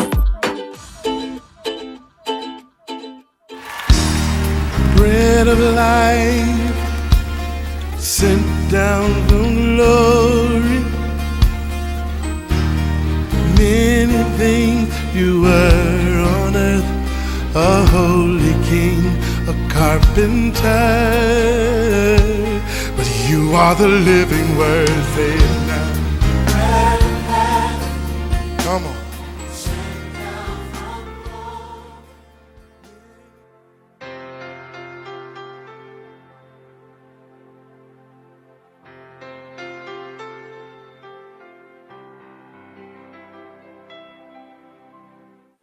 Talofa tātou tunu mai tātou Paul Kalame ia o le nei fo iaso o le areto leola ma lo lava le soifua manuia ia te oe mawhai o na whaatasi mai. O le ia kopolo mta upe wha alwhai upe fitu e whaapea o le mea lea ia outou ngā wai ai i le tua ia outou te tee i le ti apolo o na sola ese ai lea o ia te outou. A le upu mo o le asul nei whaapea ngā wai i le tua te tee le ti apolo. E tele lava na whaongaina e tangata ia le maule nei ia na o sina vaenga o le fuaitau e whapea. Te tee le ti apolo, se ke ki apolo nga sola le ki apolo. Pate e le mawhai o na tupu le mele na o le sola ki apolo pe ke enga. Pe a e le whaia le vaenga mua o le fuai upu le ke le ngamisi. O le vaenga mua o le fuai upu e whapea. Ngā wai i le tua, ma i outou ngā wai i le tua, le upu ngā wai i le tua, o le upu le submit o na winga, o le o langa husitai, o langa tu ina atu i le tua. A whapete ngā wai i le tua, ma e husitai i le tua, ma maua se mafutanga o ema le tua, e ala ilo na alo o Yesu, o ngā whako ama whailea, o ngā eke ke e ingar ki Apolo, e le o lo malos, ai o ngā o Yesu, le o e ngā wai ai, ua nofo i tonu i te oe. E loa e ka mawhai mea ngā ke e o ki Apolo i lo malosi. Ia e ke re mawhai. Vai fo i lai tangata ia mai o whaanga ua lesi tangata i ngoi a sefa. Na o ile tusina ngā luenga. O ka mawhai whakaika i mea ngawhai Paulo le kuri o ngā leanga mar ki Apolo. Ia o roa walu Paulo ia e o whakaika. Ia o ka ngaka ngā ulu e ti Apolo ngā leanga. O whai ai. I le suafo Paulo, o mako il suafo Yesu le ngala i Paulo. Patu te whai atu e te oia ngangaleanga. Aru whafo, a whai maritara, ua saule ngangaleanga.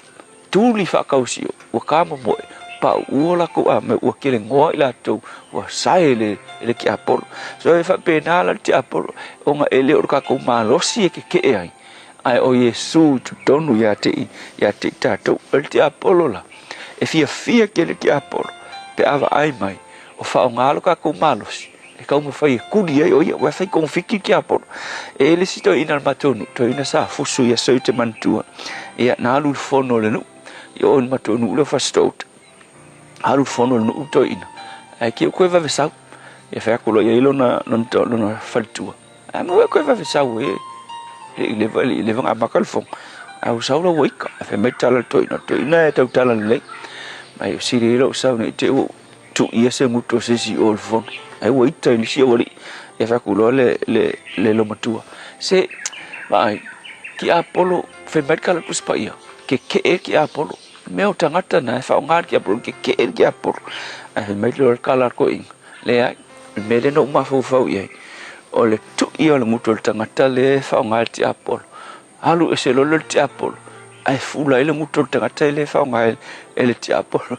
Wewa ile le me mga o ti Apolo e whai. O le whaonga o lo malosi, umai whonga. O kukupu e whawhika uli makele e masenga. Ai o le mea, o le whai ngofie i ngai kuria makikere ki Apolo. Pe ai Yesu i te oe. So o le songala, o oe le aso ngai. Ai manao e te manu malo i le ti Apolo. E le o lo malosi e pingier ki Apolo. Ele o lo wiloa e pingier ki Apolo. Ai whai ngofi e whai mai. Ngā wai i le tua. Nono winga e te ola i se o langa ngā wai usitai i le tua.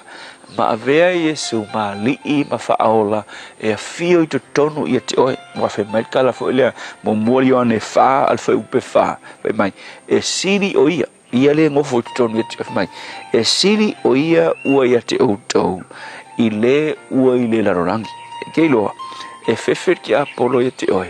ele onga o oi ai fefe masola ese pe ava ai mai o iai Yesu i te tonu i te oi wafo o ki apolo ngā whaia inga mai lava ia Yesu le amatanga e o mai ar kemingi kua fefe ia Yesu lea la ai manga o e te te eri ki apolo mai mangu malo ki apolo ia sa umalo wolanga whaingofi ngā wai i le tua whaurufale le alo le tua soifua i lo wolanga le tua whawhitai le aiso matou malo se manu malo e ti apolo se ivangana oe le alo le tua whawhitai Yesu.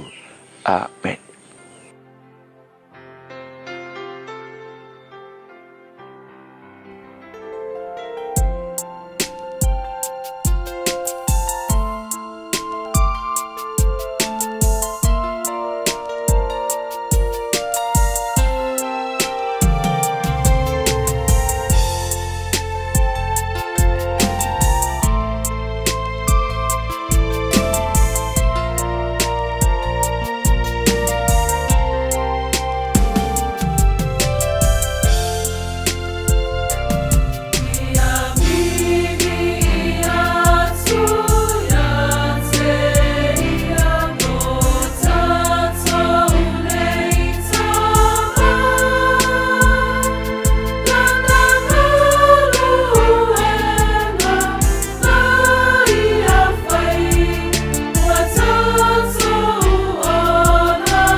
Silva Gamalina lo vipese Evangelia Wesleyana Metodisi e Otahuhu o le pese go fai ina Yesu lo wola ia fai mo e mole tulanga fa taile sunga i le fai au ia pasta la fai la copa e mole tanto por la menale a reto leola i le fo ia woli ia wala vai le tanto wola fa le nganga e o fa tasi al fa le nganga ma le fa le tino a wa ngale action ai ia me ia e tanto te muli ia na fionga Moses i fa ponga al programa la reto leola i le a woli tai au ko ikiki o fa man malu fa masalo a ko ikiki ko ulumai yang i wanga ali ai e wan ko ulumai kupe a whaialo sa ili sea o ngā a matsa molo walo. Au alo e te toi popole o le Galaxy Childcare e tele o na la lai au ki lani i saute. E toa tele whaia o ngā ngawaa o le a o ina le whanau e iaia inga whapitoa pe a le sitala lo walo. Tolus fulu i tū la, free. A vanoa le vēna le a onga mo whemalanga inga le whanau, free. Maua mea aia le whanau, free. E iaia inga whapitoa. Mo nisi whamatalanga, whafsotai le o lua tasi, o valutolu, lua fitu, lua iwa fitu. E fia le mona rental se whaalau ilo antula na whaapitoa mole masino Februari mamati. E luasful pasene ua pa umaulalo ai le tongi pe antolu aso pe silia tu foi le whaonga ina. E te whaonga ina i so se taavale. Ma mawailo avado i le se i e awhetala Samoa i le whai unga o le masina. E mawhai ora pikila taavale mai le malawa lele i whaleolo. Polo tanto ofisa au tu i ala fua. Pe mamuli a tu foi le whaletali malo o lo e wha mautu ai. Ai inga whaapitoa. O lo iaia tanto insurance e te fili mai ai ina nei tupu se whaalawalawe ai olo o iai le whaamama avenga. Mara tuolo iai le tanto account i New Zealand pe lafo sa fo i le moana e whaonga i le Pacific Easy pe whaonga fo i le credit card e whaatino i le tongi no lo sa. Mori si whaamatalanga wala au le Pacific Easy i le ovalu se lau o tasi onono pe asi le tanto Facebook o le Moana Rentals po le upenga ta whailangi o le moanarentals.com. Moana Rentals o lau paanga e taitoloina oe a o e malanga asiasi i Samoa. Jalo whanawha Aotearoa, ua tatalaina nei le ua unanga e veni, mo whaataunga i au ki lani New Zealand. Numera tasi John Coulter Drive, i le Auckland Airport Shopping Centre. Tau whatawhatonu lava le Warehouse ma le Countdown. Lau whale ufu lau iloa le e veni, Auckland Airport Shopping Centre. E te mana oi maua se lumana i manuia o lo wā tali i polo wā whawhine. Ua se fulu nei tau sanga o whaatino le Pacific Advanced Secondary School le au aunanga. Na whaawai le nei a onga e Sir Michael Jones. E whaonga i nai ngangana ale Pasifika i le NCEA, STEAM ma le waka ama. Maua fua o fuaonga taile ai ni pili a onga. Ua uti ava noa mo le lua o lua lima. Mo nisi whamtalanga wala au loa le pass i le o valu se lau valu o fitu lua fitu fitu. O valu se lau valu o fitu lua fitu fitu. 24 hours a day, 7 days a week. Radio Samoa streaming live on www.radiosamoa.co.nz. Le wan tu is full family to Nantale o le tulai luan tan luan tu e wada tu tala mai a se yuli e peo le whafonga ye le tulai tasi e le hawa uli dei a o nisi ne o tanto whaalinga e wa whaase silanga le utolu bai lo fisa o le Radio Samoa wala wale longo pui li o lo tau pa ia ma lo o tau mamalu i le reifo i a hawa uli ia wha malu o le aso lua. O le tanto whaalinga mo mua e peo le masiriai o le tusi o le wau filifili ma le tusi o le songa. A wari ngalo sa lo minga o le tusi o le songa whaatasi e ma le tusi o le vau filifili. E mawai whaanopenga o Samoa i se sifo tutuila mamarua. O nisi o tala tu o Samoa o alanga opo o le matafa i o le matai le whainga o whaalawalawe. E pei o whai poiponga ma liu leo siu singa o ainga. Whesila whainga o paolo o sii whaanoalo. O le whaalanginga o ekalesia ma le tele o le ngangana o whaanolonga. Na o le fitu se fulu tala le tau. Na o le official Radio Samoa i le tolu pā tolu ono Humboldt Avenue Manukau e maua tuai sau lo minga. Morisi whamtalanga, wala wane le lua ono lua tasi lima i watolu, lua ono lua tasi lima i watolu pētunga iane i le shopradiossamoa.co.nz de whaima yeisau oka whaafetai.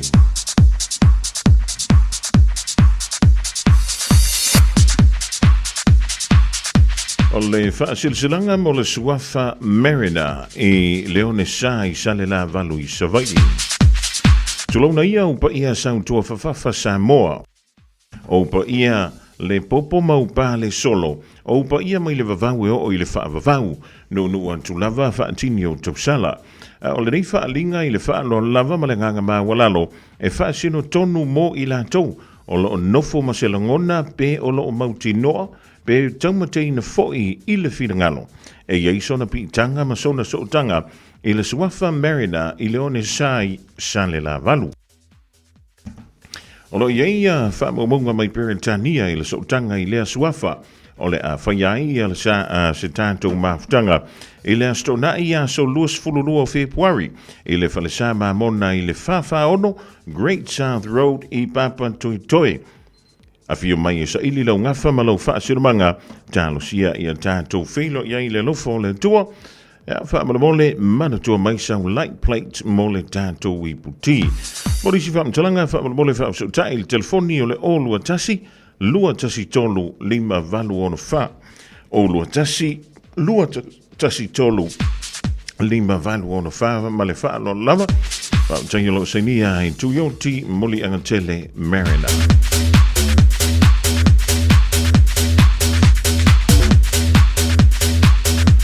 O le whaalinga mo le ainga sa lua fau.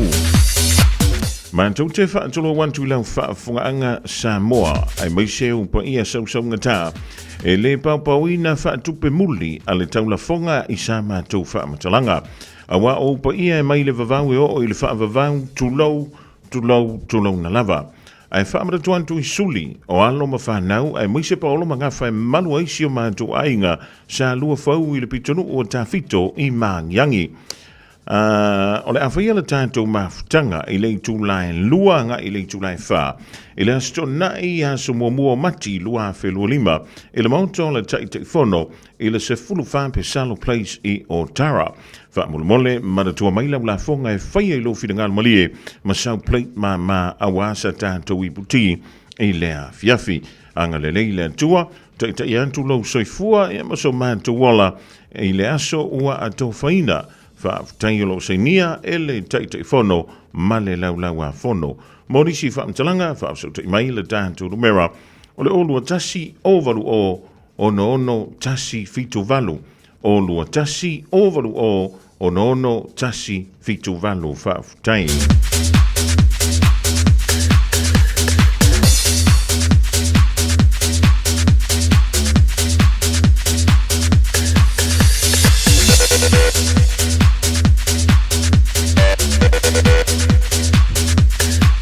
Le tātou whaalinga mulimuli mafutanga so whaatasi whaife au Samoa.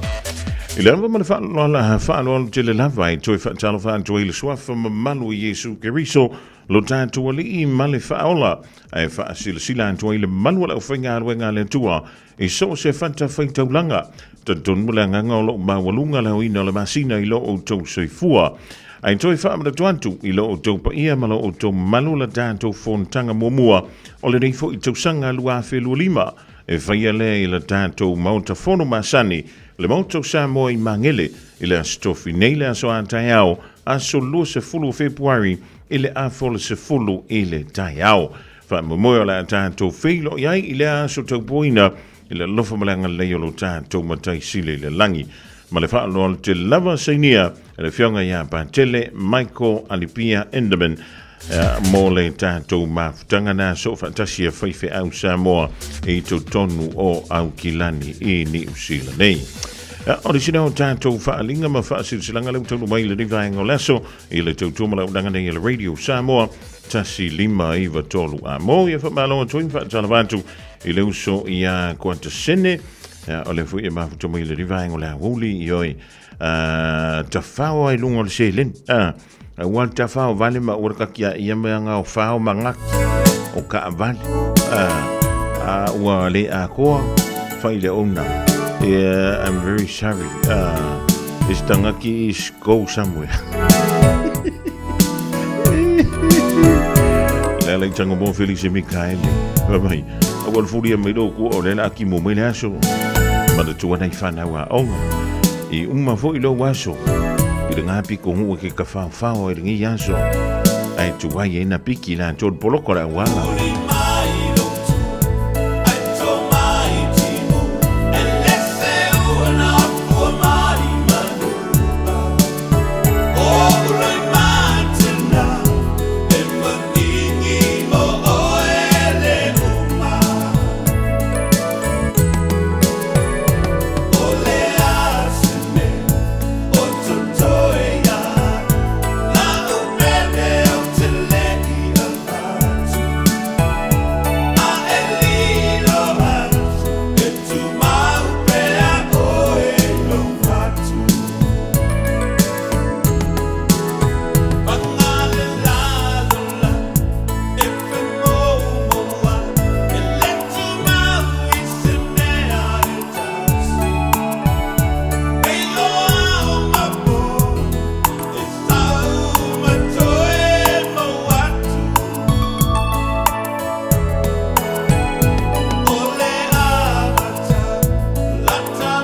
le ala I tanga moa Felisa Mika I le ding fo I vaingo le ulia vai mai. Ti ei se si mea o tutoe o tele I avatu. Ai ai lilo atu. E tu maupea o I lo fatu. Oh. Fie le makua ma fia o le lolo. O le makua sua mali o nei upu. E le malamala mai la kamale o sio si pio le mat. E makua le malamala. Langa e mangi fingi filo ngalo fa. E pe o le mangi fingi filo kanga pepa fo le mfinga recycle. Gianevangelo so ya Bevan Kane maar voor de tua ya va pe fo ile ainga lo ma to mi le ni va ngole au ma lo ile fa ma lo stringa so fa kim va bengi o ki kire o ko ya o le ingor fora au pa ele poco la ki fo le ngai fa me ingu ya so o war fi malo o le me ngar fi malo e o ma ka ko le vai e o le fosia mi sia ya pe a fa ko ya nga oi o ngai ki sa ngi ki alo piki ka mai kia o nga se teimi le o toi mau. Lima sene maila. Ya, te lele maa futa maila le vai o le ao. Ya, koe ngā so wha kimu wha pengi. Ya, awa lama ngi whai e se wha fia poko sis. Wai ke lea me maua kako. Ya, a e anu mau se vai koskoso a e kūre vai e pisi runga o lau la e.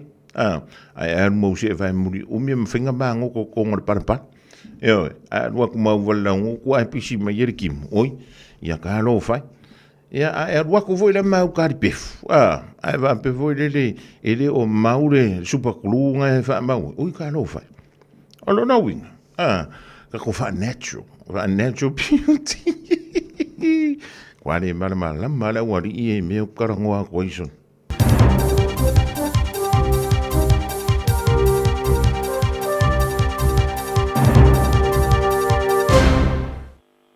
Whamalo atu, whangabole tau tua, pa tala whati whori tāpo inga le tunu uli nei tūla o le uri tala mola o whanga mai tala tomua. Whae tio ina le tūla whono si seni a mawaina ta mai te overstaya. Tā uni le tuku ke whalau tele le whenga inga masaina. Tā alonga Dame Lydia Ko, sola mari tau I whasi sido tā alonga ni Sila Halberg Award. Whangoiang, il whalau tereno ni tala. Ora mi sta mo ni Sila o ia falia e fai tau se fulu I ni ainga I pepe sa whana nau telu mali suinga o whatununga o sitseni. O tapaina o ia so swani mo le whana no foino I la tau o ala tu whanau I ni Sila nei. Ora mata upo le tama I ni tia sa whanau ni Sila nei su malvalu tau sanga Damon Kuba. E beo na whaatari se unga e yaila na pili le ministarong lango fe malanga inga Chris Pank. Whaasanga te te eri ti poti I ni tia. O whai loa ai atu au ngā tū planga o tamai te whanau ni Sila wa masa ni ai ona overstaya. Kuma, tā whanau ni Sila mai mātua sa le se visa na whamau, mai le I o lava I ni tia. O le niro I ai vaianga tau I whemalanga inga ma le whai pule mua le partia le Progressive Party Matt Robson. Tā ia whalia, o suinga li si sendi le roa whemaleono. Tā iai se whainga le lofa, ma ua te tau ora toi I loina. Tā ia whaavasenga inai, e fai tau se lau I tangata e malanga mai, ma apili ala tu mata upu telu mai lea teimi, a e por wha malo si e tu ua le tunu. Tā ia whaalia foi, o tamaiti sa whana nau mai mātua e overstay e lumātua le roa whemaleono, o tamaiti New Sila fia. Pao I la tau sa whana nau I tua mai o le tau sanga, e leo ni tamaiti New Sila fia. Mai e tua I aere minista o iai nei ia Pank, e winga le mata upu ia Kuma, I pasi atu le matanga ruenga o whemalanga inga e whai ai e whai unga. O whai loa le marae whono Maori Manurewa le Manurewa marae. E la tau te mawhai lava, mai te tau lava whoi o na siliat se le lei lenga whai, ma le wha atu tumuina o pepo o tusingai goa. Tā whai ese sua su e ngare komisi o tau tua le malo I stepu sa whai e ofisa le malo, ina ia mauti noi o whabatalanga sa o ina le Manurewa marae. I le ma whai na wha o ngai na se. Ai be tai sa maua le suonga o fa mtalanga sa o ina mai tusinga ingo ma tuingo tu pui ar covid ta fa ye le morai ta fa nga ina se mo fa nga palota le tu malo fa palota o kilani o lo fa wa na te ina morai ro la tu fa nga ina se o ni fa mo bonga o le fa pito mo fa mo bonga le malo por government statistician ma le officer si fo el mtanga lo nga fo numero fa mo wina Mark Soden le stipu esemla nga luenga I le masina fo ono le mta upu. O le visa sili o le marae I le vai taimi takutai Tash Kemp. Sa manu malo le tofi pulo le tu malo fa palota ale tamaki makaurau. Mo le pātia le te pāti Maori. Ini palota la iti mai le sui tau vao le leipa pe e ni henare. Ai o tua inga lava la tau e le fai e nisi suenga. Ai sa mana na o le malo i wha mauninga. O lo i airi ngā se senga whitau i o ia e puipui ai wha mtalanga e la to te wha soina. Sa mau ai le suenga o ofisa le malo e iai mani matanga ruenga o fwinu mera wha maumawina ni sila. Le matanga ruenga o soifua maroro ina ni sila. Male soifua maroro ina ni sila. Ta le ni puipui ngatara whea ngai sa wha tātia. Toi le lawar wha tinonga o la tu matafa yoi. E puipuia, ma wa ia le wha soina o wha mtalanga i tanga teito tasu. E se wha mtalanga tisi sia sa wha mtuina le pohana po. Ta wha di aere te te folo le manu rewa marae Helena Stevens. O lea suenga o wha marasia i la tu e whaia o ni suinga tu tele. Mai e tā wai, o se suenga o fwina tuai se tau whang e peona la tu momia.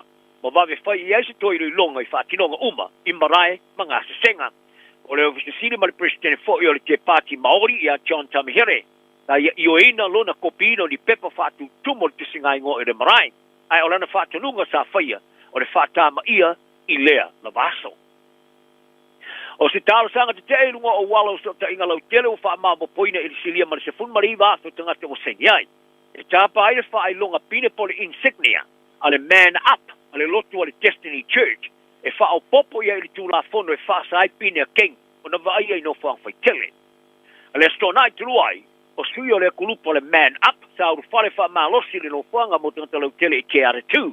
O fuida mi tia fo tusi ai le ingoa. Ia ma se whaupunga i whapea, Racing Fathers to Save Our Children. Ia te video i lungo o wala so sa ingalau tele, sa whailo ai la tō wha malo siona tū leilo la tō wanga i te tonu. Ma pāsi ai lau whaingānu ngau lama ina longo iai, o se sauninga tū ma oti alo whaia, ma e le taria i la tō. O nei te ngata sao i te te e wha moe moe ngā sa whaia mō tamaiti. O se whaitau ngā tala whaitau, sa whaatau teia se whawhawhine whawhia pole drag artist. Na whai tio ina malosi e leo leo le te te i le teimi, ta wai, wa whaia i aile latu se suenga i tua inga i whao lima, i le wharitusi ta whaia aile a whae boe. E awhia i la tau o le grupu, ta whai loa idea ta video le ofuino le mitiafu e ele upo le man up, o se li whasala lau stasio le tio Pasifika i au kilani e whatupina le malo, ale ni wha mo, peili palala. Talu mai le te te, wa lau tele aise ta panga i lunga o wala so ta inga lau tele mo le Destiny Church malana man up, e whao popo i le lisi o kulupo lo kawaina le tapu mo pine. O le man up, ta afua fuaina le te iulo le Destiny Church, Brian Tamaki, e whapea o ni ao onga, o le toi whatontonuina a mio, o le rehabilitation, mo le tupa o li. O le tula fono mo kengi ale the Gangs Act tu a lusfunu lu fa. Ta fola se ya November, mai wane ai ina whasai kengi tos malilima, o na whaangaina la to pine whailo, e au fiai ma pine a kengi ino whaanga whaitere. Wa tu ina tu ai fo i leo leo ia le power fa bito e tiliva ia whaalinga distasia o le whata ape. E tau fi ai kurupa sui o kengi mai whapo poto ino whang whai tele pe a whai au sia tutu unga patino. O le a whaamatuina le malo le kuki e distasinga o le lato whea ngai ngor whai ngā pānga masaina por Comprehensive Strategic Partnership sa saini e pe chi. Whaalia e le minstar le vai whafo ni sila wa wasa mane a Winston Peters o le a whaamasenga nei e le malo i le mani e ngamasaina. Mai e whaari ai, o fuafua e tele no mane malo le kuki ini nā yaso o lumanai mai. A whaari a fo i whaamtalanga whala o i tele o whai ngā malo o mai lua e whapea, e eise numero en mali enga sa sainia le pāle mio le kuki Mark Brown, i le vai aso o nāsti sika seina. Tā le fia ni sila o nore le elso tanga wha malo ma le pāle mio le kuki e winga i le whengainga, ai le malanga i seina mo le seina heina. O le kuki, e eise o tanga sa o loto ma ni sila, ai o ni sila e so soni ai, i mita upo le vai whafo ma le puinga. O le aso na nafi si lia ma le whasa le tangata sta pa eise na ma tēna mga alo le kuki, na mori ai le pāle meni avarua e winga i lea lava ma tā upo. Tā pai fo i le te, e whātu mau peso tanga mani sila, ma le whanga ino le tuspalau i sila, e unua lea ma le whaias tuspalau o le kuki le paia.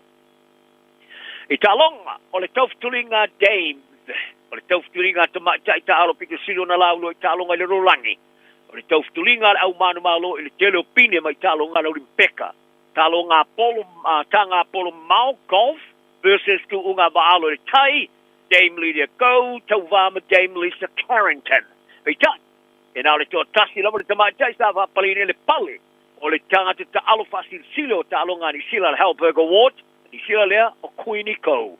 E le sauringa o le tō whanga o tau i o ta alonga le pōna pō. I au kilani. Tā rei mawhai a kou ana whaatasi mai le sauringa e sa whai sana tau talanga. I lunga fiso ta inga i video mai tunu mamao. E le se fulma le tasi o tau sanga te lumai na muri manu maloa i le tau tele. Tā ia whaari ai o le luafe ma le rufu wha. O si tau sanga whaapitoa lea mo ia. Ma le memoni, o se tau sanga pito sili leo na vea matau na inga ola na taleni. O le amana ia foi o ia i le tau i o le tau sanga o se whaalo longa tele lea. O ia ai patino lea i le tō tele o istama i ta alo Afriti lau loa. Tā whai masu i a sila. Ai o Carrington, tā tau ia ai o Carrington. Tā tau ia i le pini le tau i o le tau sanga. Wa au tā alo leo tu ngā baa whai au o le K4 Sprint Tim. O wholosia lupa se o rea i lau Joseph Parker. O le saungi atu na fuso anga tele whai o le vasanei. O le a esesan taula inga o le a iai. Pena i whaari ai mai ango tala ale The Guardian. Whaari e Parker. O le a tele atu na taula inga e manu malo le moia. Lona tōlua. Malana whanau. Sa tala no ai Parker i le popolo lona tōlua i le fuso anga tele pitai. O lo tilo le tūlanga o lo latu ngā lulu e whatasei malona whaia onga Andy Lee ma George Lockhart. Na te wawa ai ana tau mafa whapitoa moto le ringa. Tā mua atu whaari e Paka le lominga le Daily Mail. O le manu malo le champino lo langi le panga mafa le WPA le wastu maleono. Tā manu malo ai molo na tamā, o Samoa, o New Zealand, le sa oi le apia lo na mafa upau le atu tuwale po depression. Ai o le manu malo le stona le champino lo langi le panga mafa le IBF. O le ai e whaia le moia, malo na ainga. O Paka o le afitawi ma Daniel Dupois o Britania, le olo ia umil champini i Riyadh i Saudi Arabia. A whaila e manuia le tamu whai ngā Paka. O le a vea ilo ma se ulua i tangata fusu ni sila ma le nei tū o le rangi e whaalua no manu maloa i le champini o le rangi. O le tamantai kapteni mumuara o le kapia le Fijiana Sumalilima Lailani Burns, wo ia o ina e whata oto le malosi o whaalungona. Matua o yo a fianga o mafau. Fau pe au mai lo isa wanga i lunga o walau sa ta inga. Le tele. Ali pitia i le mai o tala le FijiVillage.com. Ia le tala no Burns i le mta upu mo le aso whailonga o le sanga le mui interneti po le Safer Internet Day. Na ia wharia i e wilampa o lunga o walau sa ta inga le tele. E fisosoa nia i tangata ta alo a freti e fisota iai. Ai ea manoa i fo i la to i wha jonga. Mai atawa i ao mai lo le kapi pe o le manu malo pe fai ina e masa ni lava o nei ni me faali ai tangata ai ao mai lo fo i teina talo le kapi fo ninga mai e tu se lava po a me le la to te faia o i tu le lava e masa ni ona fao i tu le te tulanga fa no yai Maria Burns a tilo ia ile matui a atio nei fa punga wa ia o ina nei e whātū langa i tua o i malosi mo a whianga e ei whaalongona mare mawhau whau i le whaiora na whaiunga e poloka a e po le lea mana i o whaamtalanga ino nei lo le tali iai ta i tā ua foi wa ia whaatapula alo na teimi lunga o nei o wala sota inga a i le whaia a pe ua mai a foi sa talonga i nei a tūtū ma waila na tāulai ma pui alo na ola maloloina olo na mawhau whau i le wharinga o la ngona le associate ni ta alo le ta marisanga le kapilika le NRL Australia, NRLW Australia, ta tawai e whaaluaina o tele tuai sa wanga mau e teine ta alo i lunga o walo sa ta ingalo tele na i lole i tu pawali i le NRL ai e to lua mai le to tolo teine e le li putia i ani sa wanga a wale o iai tala na le yaso mo rio tapo ingale tulu mau pel tofi malie Radio Samoa. Taslima e wataru amo.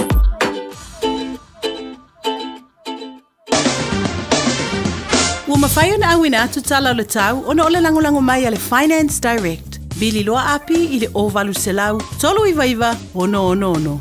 Fatalo fatu o lau tala nei o le tau mo le so mo le aso atai au. Wingo le tau mo le so, ma tele ina le leu wingo le tau pe tai o le aiai na iau e ufiti a le langi, mai ono iai na timo to ulu. Iangi meisa vili mai matu i sisifo mo le nei aso. E vela fa mawina i lo sfulona tikeri ma le malu lua se fulvalu tikeri. O le angoto le lai le afia na nei le se fulfa minu tete ai le tu lai valu. Mo le aso atai au e ma tele ina le leu wingo le tau, e ono iai na timo to ulu, mai iangi meisa vili mai tu sifo la tu tunu fa solo inangi mali atu ile awauli. Bevela fa mawina mo le aso atai au e luas fulu ono tikeri ma le malu luas e fulu valu tikeri. O le au soa ele lai le tai au atai au ile toi fa minute ile tu lai fitu ma o le angoto i fo ile se fulu tolu minute te ai le tu lai valu ile a fia tai au. O lau tala nau le tamu le so le aso atai au. Homeowners, talofa lava. My name is Api and I have a special offer for our families today. If you require personal financial services, I'm only a phone call away. Call me today on Olualua Ovalu Fafa Lima Tolu Tolu.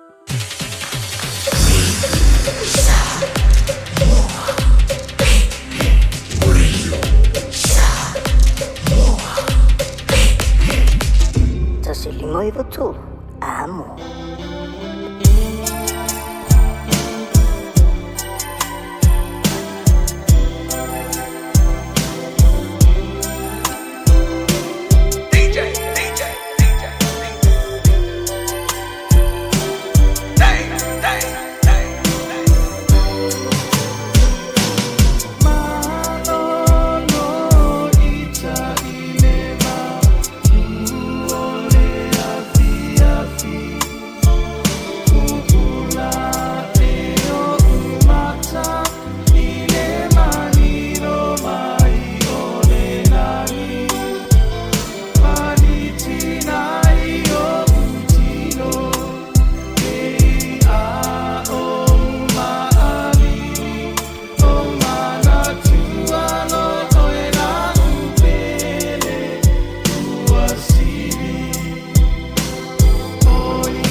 Fa vi fianga o le divine o le woli fa moe o ye fa no fu fi mali.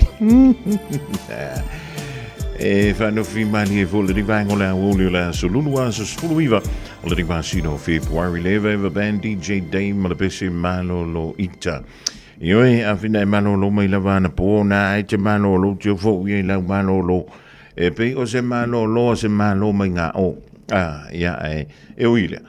John Vantia Ilanto Malavo Malanga Maya to do a mamma, Michel Tanto to do with Samoa, more New Zealand Neva before it tanto Australia, but also saying to do love Malo, Mariel Manu Roll Villa away of Gilang, yeah.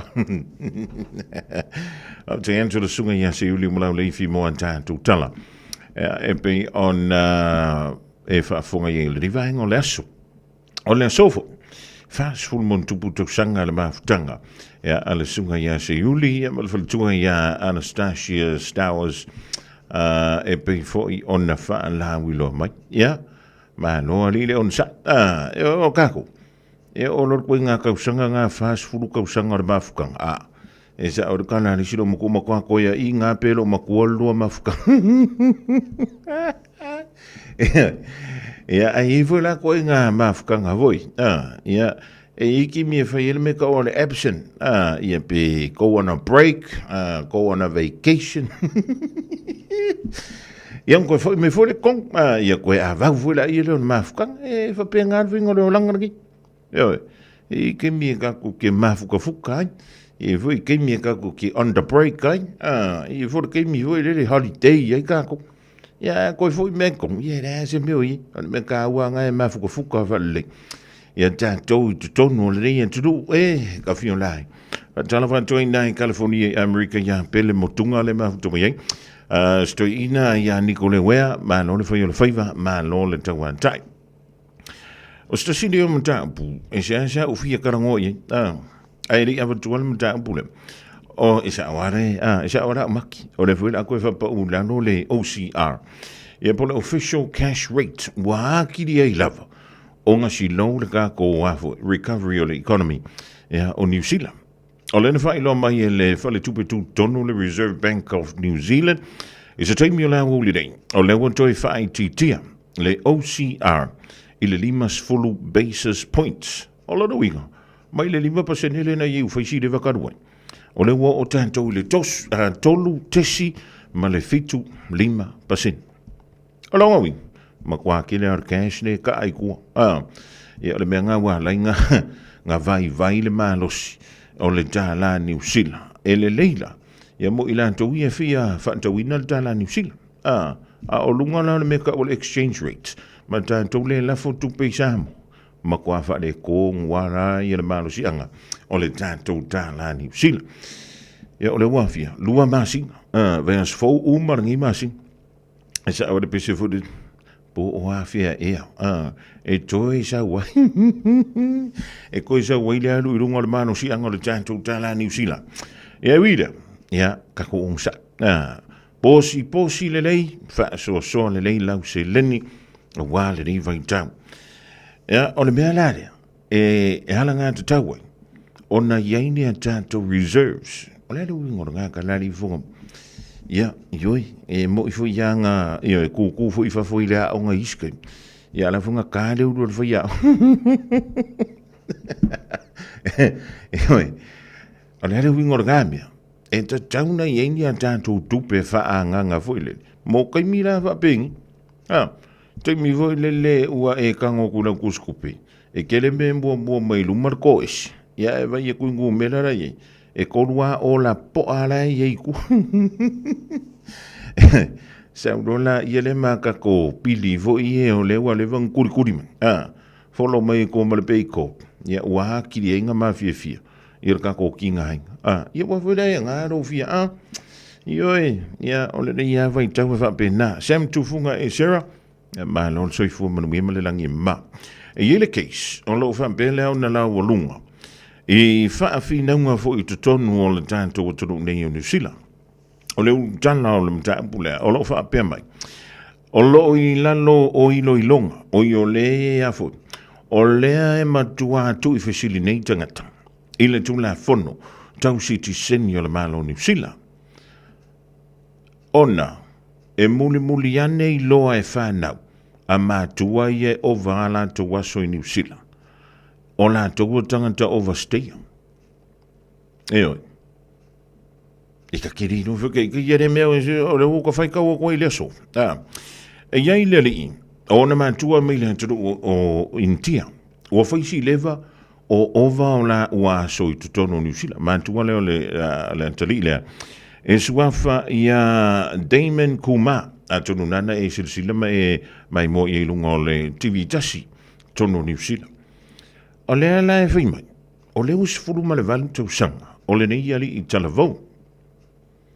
O le tūla whono le na suia, o whemalanga I ngā New Zealand, o le sitseni New Zealand, na suia lea, ma wha lea o ngā inai, I le tūla whono tuaisa iai, o le tūla whono tuaisa iai. Pe o valawa ia mātua o le tamaititi tono New Zealand, po pepe umai whanau masoi fuane tono New Zealand. E oto me kilava, ia le avea o ia pepe mana whanau, mantangata City Seni New Zealand. Peita iane, ina ua whaia le swinga o le tula whono tau City Seni. O lea na whaapea lea o na whaia le swinga e whaapea. O pepe uma na soi fuane, ai le I o I lea so mua pe tāles fururua o le wailuanga leo le pō le tausanga fō le lua afe ma le lima lua afe ma le ono. Pepe uma na whana nau I le waitau lea I tua mai o le lua afe ma le ono. O to meki na maua alantou sitseni. O whana uma ma pepe fō I tua mai o le lua afe ma le ono. Lea lawa I nei le case lea. O lea fō I ali I talavou. E lena o le paua I leo le case whaapea. E whaisi tele, o whānau. O le tūla whono la I mea tau a onga I tono New Zealand. E se le mana I o la whaitau o tui le mata upule. O le whaimai, a onga a mata, e le rokia o ene, e le Immigration New Zealand. Anu le a onga tūlanga mua, la e whamen tūla whono e awele awanoa e awe I tomaiti le whai I le a onga. A onga I kolisi po a onga tūlanga lua. E o soale mea popa e le aia se me tau fiai. Ai e la lona. O le launala, na ona ho o atu lava I a onga ia e peo le universite ma onga matanta ese. Tapa mai lola I le malavisa. O le tumitonu ala le, o le anta pailo, le nofo mau I a po le sitiseni. Le ala I le matanta upulne. Au te reiro pena I silfia momo le matanta. Wow, mo ke reiro fwe ka I le me. Ai awai o le iei nisi o mātua, o le ito tonu o le tonu une o New Zealand. O le fuu whante ia antui ma oile rivaengo le awoli ana ila I tili whana. E te tau ona whaisau fufuanga. E te tau ona e tala no. I se tanganta na te wha tau taia I tu ai ngā mata upu whapea. I le vāle au oe, o lau whana, ma le ofisa o whemalanga inga o New Zealand. O le temi nei, o le nau siringi aia le sui minister langolango, o whemaranga I ngā New Zealand, I le mata upule ring. Ona o le saule whawantala I tumu. E le o whairanga lea whai unga. O le nofo, po o le ki poki ese. O le tangata. O lea ua o mai te mini o le ae o wala nofo whaa soli tūla whono. I tonu o le antunu unei o New Zealand. O le sui minister, po le minister langolango lani. E swafa ia Chris Pink. O ia lea. Whai mai. O lea ua toi se e atu iai. Ia le whainga o le whaai unga o se ali I talavau le sifuru valentau sanga le matua. Pe koe ki poki ini tia, ia pe no foi pe tono New Zealand. Ia ale foi sa ua markana. E le na o le minister, po le minister lango le ofiso whemalanga I ngā New Zealand. E whaia whaai unga. O lea ua iai le malo si anga I lano le tūla whono lawa ia o le ofiso whemalanga I ngā New Zealand. E whaia e le au whainga ruenga. Ua pasi antu iei e le minister, po le minister langola. Ia cases whaapea. O na fua la ia lea, o alantou whai unga whai. I nisi o whai unga. Sa whaia nisi fo I tangata whainga ruenga. Mua antu ia I lantou. Ia ona sango ila ia leo le whingalo se tasi fo I o lo ia tau whemalanga inga. Sa ave fo ia ma se tasi o whaipule. O le party o le Progressive Party I te tonu New Zealand. le li o Matt Robson. O leo no ia whaali hai lona whaangau re mari, mai ia whape mai. Wa taunto i leo i lona tu la whono lea, i tu tonu, o le pāle mene o New Zealand. Awa o le memu, e le o seanga salari tamititina te le ilo ai o ia, e le no fomau, pe le sitiseni. I sisi tu, ua ta tau maalanga ta tau, ona toi ilo ilo, lea i tu ai ngā tu la whono. Awa o le mea la le la tu. A whai nei e ki poki le ali i tala vaule sifuru wala tau sanga le matua i Intia. E mua, ai runga i loa kau kala le ngana Inti. O Intia la tui e fie se la wea la ko nganga i o le lanto o turu. Lua. E te lui loa i pe masa ni le tamtiti o na ainga pe a whai o lai tutoi ni o na ainga i Initia. Usau le kap ki kala ngofo i le le mawha lawa i te le mta upule. I le soifo malolo ina mle o le manuia. O le tama i titi po le talavo. O lea o le a koe ki poki. I le antunu. Le na malanga mai eina i ona mātua. Ea. Pa mai la le li i lo ia lea po le sa ave mwhai pule mo mui tausanga u mawai. E makua wha le ko ngana ko ngā ko la fong. E pe i fōlinga mai i le suinga o le tū la fono lea. Ua whai ai se ngā yo i ngā voilele. E wha ama mawhatu. Ia i la tō. O lea e ese atulu e maranga mai. Ianga. O le makua maka uki a lea koe ngā me vape. Ale me vau te au foi au. E ti ngāna i loa e mātua. O le ova o lanto waso manofo fa soli tu la fono i tono le atulu. Ai le e ma se me o foi e. O le wingo la utala. Fa tala noa le mata upu. I se tangata. Ua laise neina. I mene yo o tu la fono ale ofiso fe maranga inga la to te fia pepa li wina ta maiti kuranga umfapea le foi me foi ni siu o li mo to ta iloia ona fina wina nei mata pu pe foi ni ni siu to tu o lo o wina tu ala tu o nanga i lungo le tantu ala leo a faila o le fa funga mai le manu le tantu tru a le ke la vea ko kongo lisila o le fesiti o le ale umi nga ki whaakari. O le a o inga ki whaakari ia. E ki whaakari se ia fio me se angeru e sa wea rue e whaanga solo lau tānu sanga. O le ale umi o le a tuu fisili ai whana. O le ale umi. Ia wai peo no vetu, ia le nga se fulu valu au tausanga. E le iam se si fisili e kui ngai whakamaki. O le mea la ki ele mtau pulea. E le o sa wai toa maswa amtalang. A mea ua iaini mawhau whaunga vui e o le ali i talavau le il teimi le rei. Ia enta ilo ia tātou whanau ma tūpulanga o le Pasifika e misalava tātou Samoa. Pe a o le tūlanga lea. A wanta te malamalama o kāku. O le vavi o le usole mele o le maa. Ia wai a le maa. A le maa o le wusfuru walu kausanga o whekāmia i tono New Zealand. A lea ua saule ingo i lungo o talafou. O lea ua sauma le wha amtalanga. O lea e wha tali tali. E maua mai lo le wha i unga. Ki e le wha alele. E lea ise meka o se kapenga o se akopa. E lea ia msisi a mei kuaku. Na kusa pe mo ngā ngi le po. I le wha i unga. Ia loko winga su e maila. Wha ki e lungo o le si. Whainga malanga le wha alele. E anga i intia po ngā whea la wale atunu. E makua maka o ki ai koe ngā me wape ngisol. E ta ilo i. Te le ilo pule aso o hi alangona.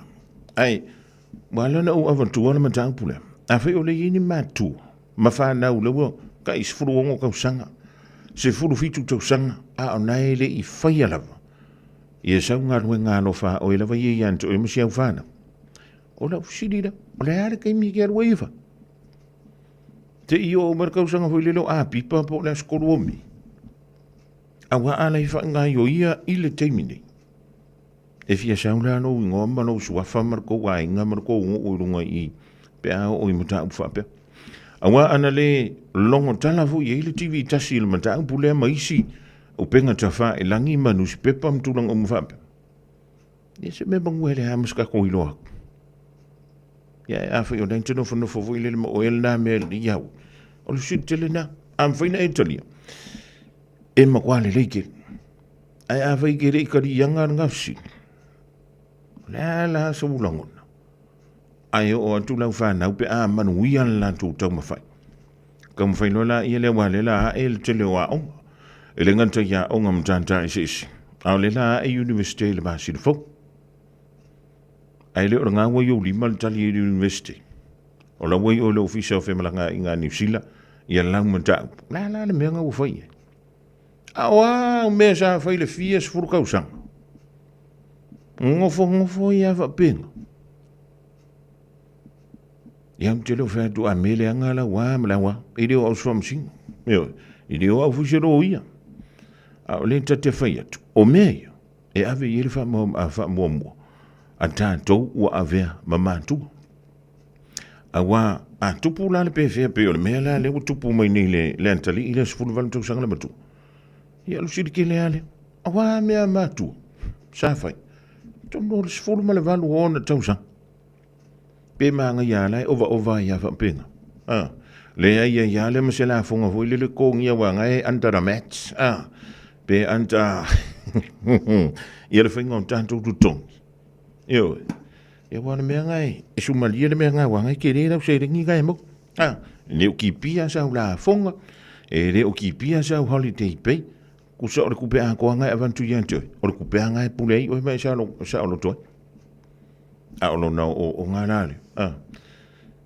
ia tano fai le antari a ta ule au le university e le o se tūlanga mawala o se tūlanga mawalunga ia ma o se tūlanga fo ile e lango nai le whanga e tia o mea i o matu e le ngantai matu o a ingo o wo ia mai masa au tuafta i le antari ile au tele o fai tau tui o sauni ona langona foileli e ono tupu i se pefea ia te ia la alu si telena wa mea maa kua a oi whakanga na ko maa fuka ai le fautuai ole ofisio fe maranga i ngā New Zealand na whaile matofutau i ngā i le waiki meo o asu fia yo i le ungi whakau i ngā fui i mangi ole me santupu na maranga mele mantoa i ngā mai sāmo ai le mwhainau mai tangata i tō rua ia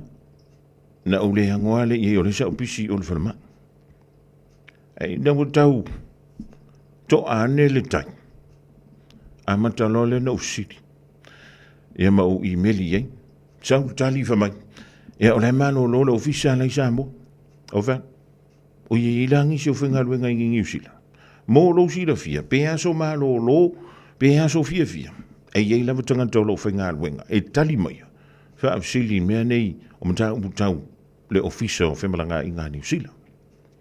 E mo iala la sa tāpuni le ofisa. Ai ei ala tangata. E kali mai le email. Ia ma le telefoni. Ia ngā lua i le ora. Kusa a kawhai aku i Samoa, whamaio i ngai New Zealand. A kawhai aku i ngai New Zealand, whamaio le au whengaruenga lai Samoa. Ka whiona heri ia ke o kohori. Wa maua lunga ngā mea wo i iri o kohori. Ia, na lua i la ia leo. Wha tolu na decline. Le tano sanga o le mea ta o le escalation.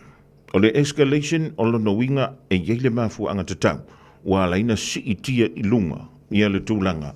O se tano sanga ina o se visa asiasi. Ia o le hana mafu anga. Ia anka uloro ka o kore whanama. E re ia se si mafu anga i kua kore ngā mafu anga. E tūrua le oti male ola. Ale mena tupu. Ale mena tonu ale leuke iri kakai ko inga to inga ngā luenga ia e le o maala malama le litanga telefatinonga o lantu ngā luenga. Ole mena momo o tūla fono matai ala e lima taita ina i ngā luenga i to tonu o soos whaana putonga. A mi se lewa whaana putonga ia le malo a to ai ma le ofisa leo whemalanga inga.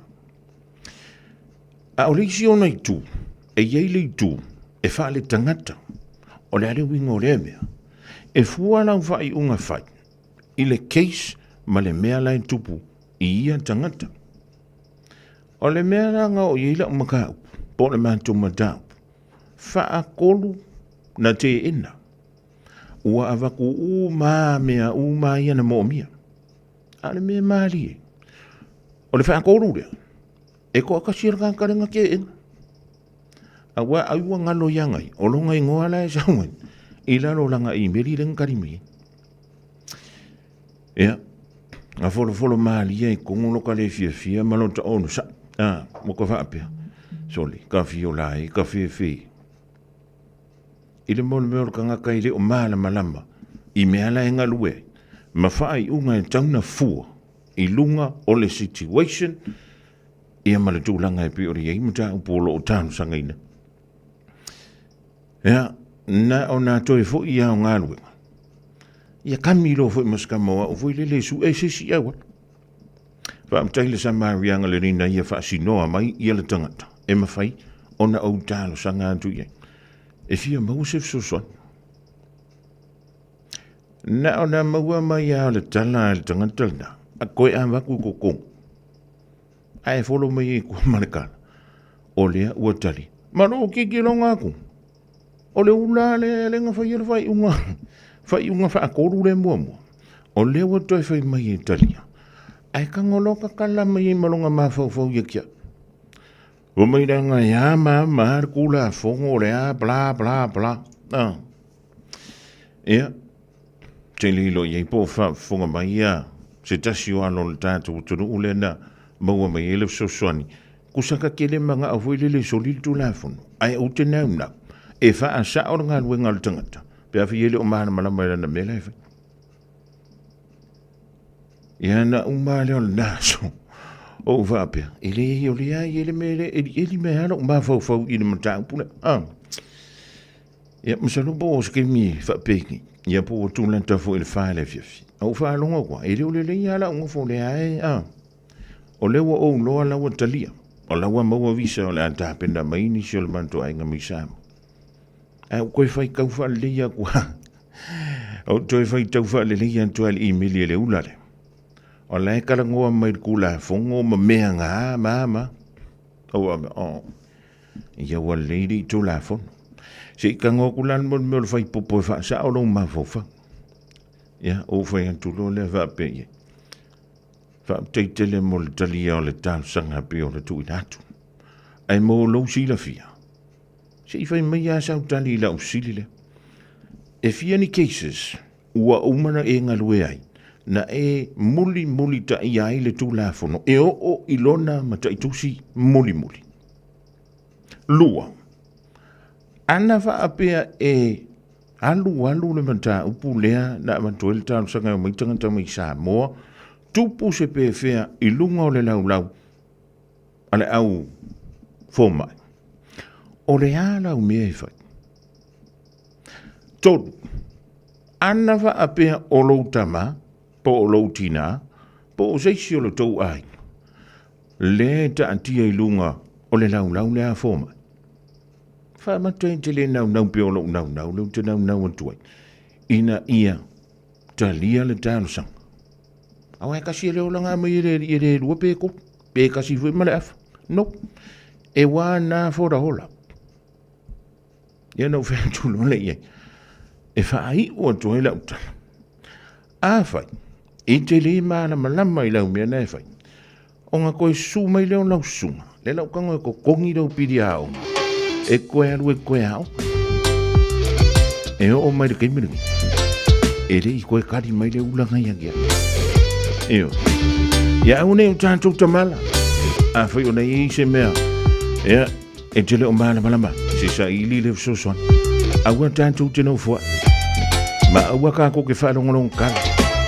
E vorki mia ka amilo mai irki a polo. I le si vaenga ngai fia e whau kua inga oi.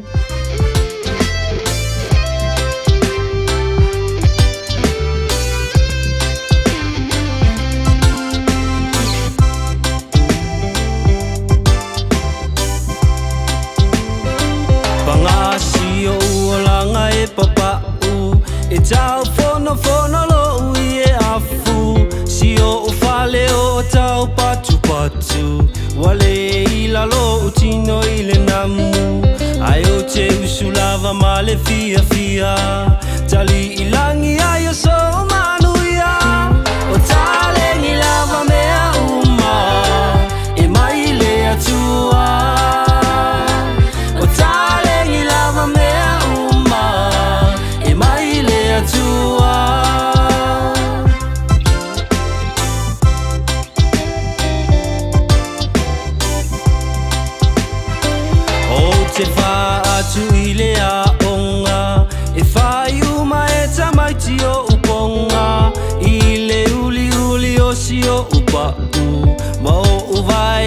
pala i le namu O alofi vai mafia fia O se e vai o te lenga afatia Si a ulu e momo e tutasi Le moa moa o le fai Si a ulu e momo e tutasi Le moa moa o le fai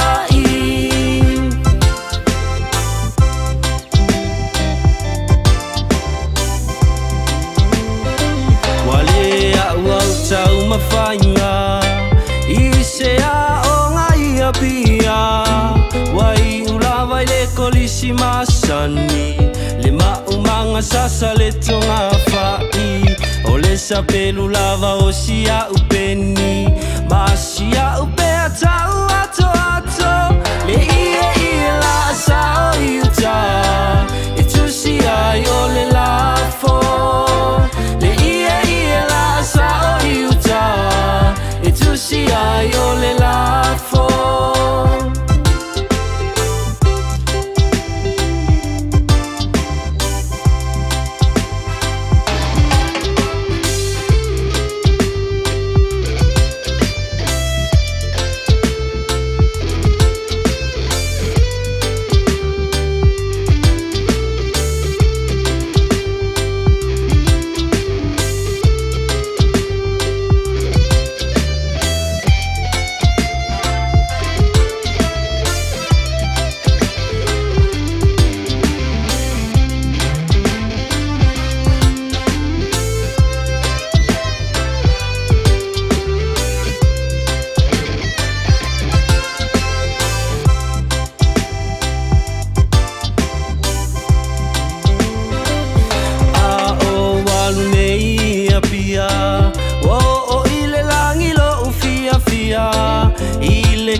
Tau le fetaui I le fufusi o si o fuae Ae le ai oni o se vae Si o umiti a futau le ofi O sili ai o na oti Si o umiti a futau le ofi O sili ai o na oti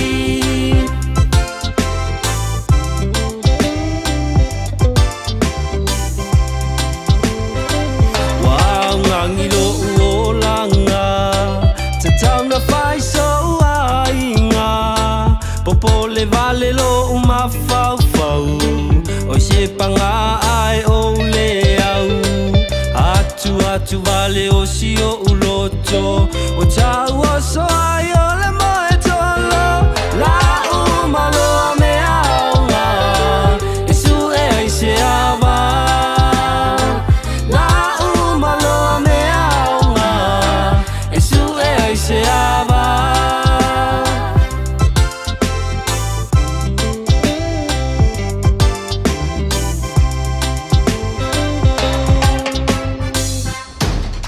Find your thing at Unitech. We'll give you all the support you need to succeed so you can find a career. Find a job with connections to industry. Build your skills in architecture, engineering, or social work. Get creative, learn a trade, teach our kids, or break into the business world. Choose from over 100 courses, whatever you're looking for, even if you don't know yet. Find your focus, find your future. Enroll now and find your thing at Unitech. Visit unitech.ac.nz. Beta Drive Doctors I le taulanga whaatau I mangele whaapea manrua. O le vaenga o so ngase pe amana o mia.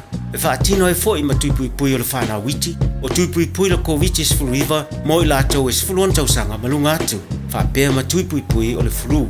Wala au telefoni. Lua lima fitu, walu lima, iwa walu. Mo so wanoe whaatino ai nei au nanga. O fisa fo mai I mangele I taftafane o le McDonald. Amanrewa I taftafane o le Faletusi po le Public Library. Beta Drive Doctors Clinics. Le Taiping, te tala le lala fau I Henderson, lua o tolo Lincoln Road, mo le na o le tolo vai aso o le a mawai o loa I se tau mawalalo. Maure tai fai o ta lai vai vai le kilo, tangania ni se fulu kilo I le fata lai vaiva, fangususu lua lita I le torta lai vaiva. Amata nei pa ufa pitoa I la susua malfito Februaria nga I la soiva o mati. Le Taiping, lua o tolo Lincoln Road, Henderson. A whai alo sa ili sea o ngā a mata molo walu. Aua loe te toi popole o le Galaxy Childcare e tele o na la lai au kilani I saute. E toa tele whai a o ngā ngawaa o le a o ina le whānau e ia inga whapitoa pe a le sitala lo walo. Tolus fulu I tū la, free. A vanoa le vēna le a onga mo whemalanga inga le whānau, free. Maua mea aia le whānau, free. E ia inga whapitoa. Mo nisi whamatalanga, whafso tai le o lua tasi, o valu tolu, lua fitu, lua iwa fitu.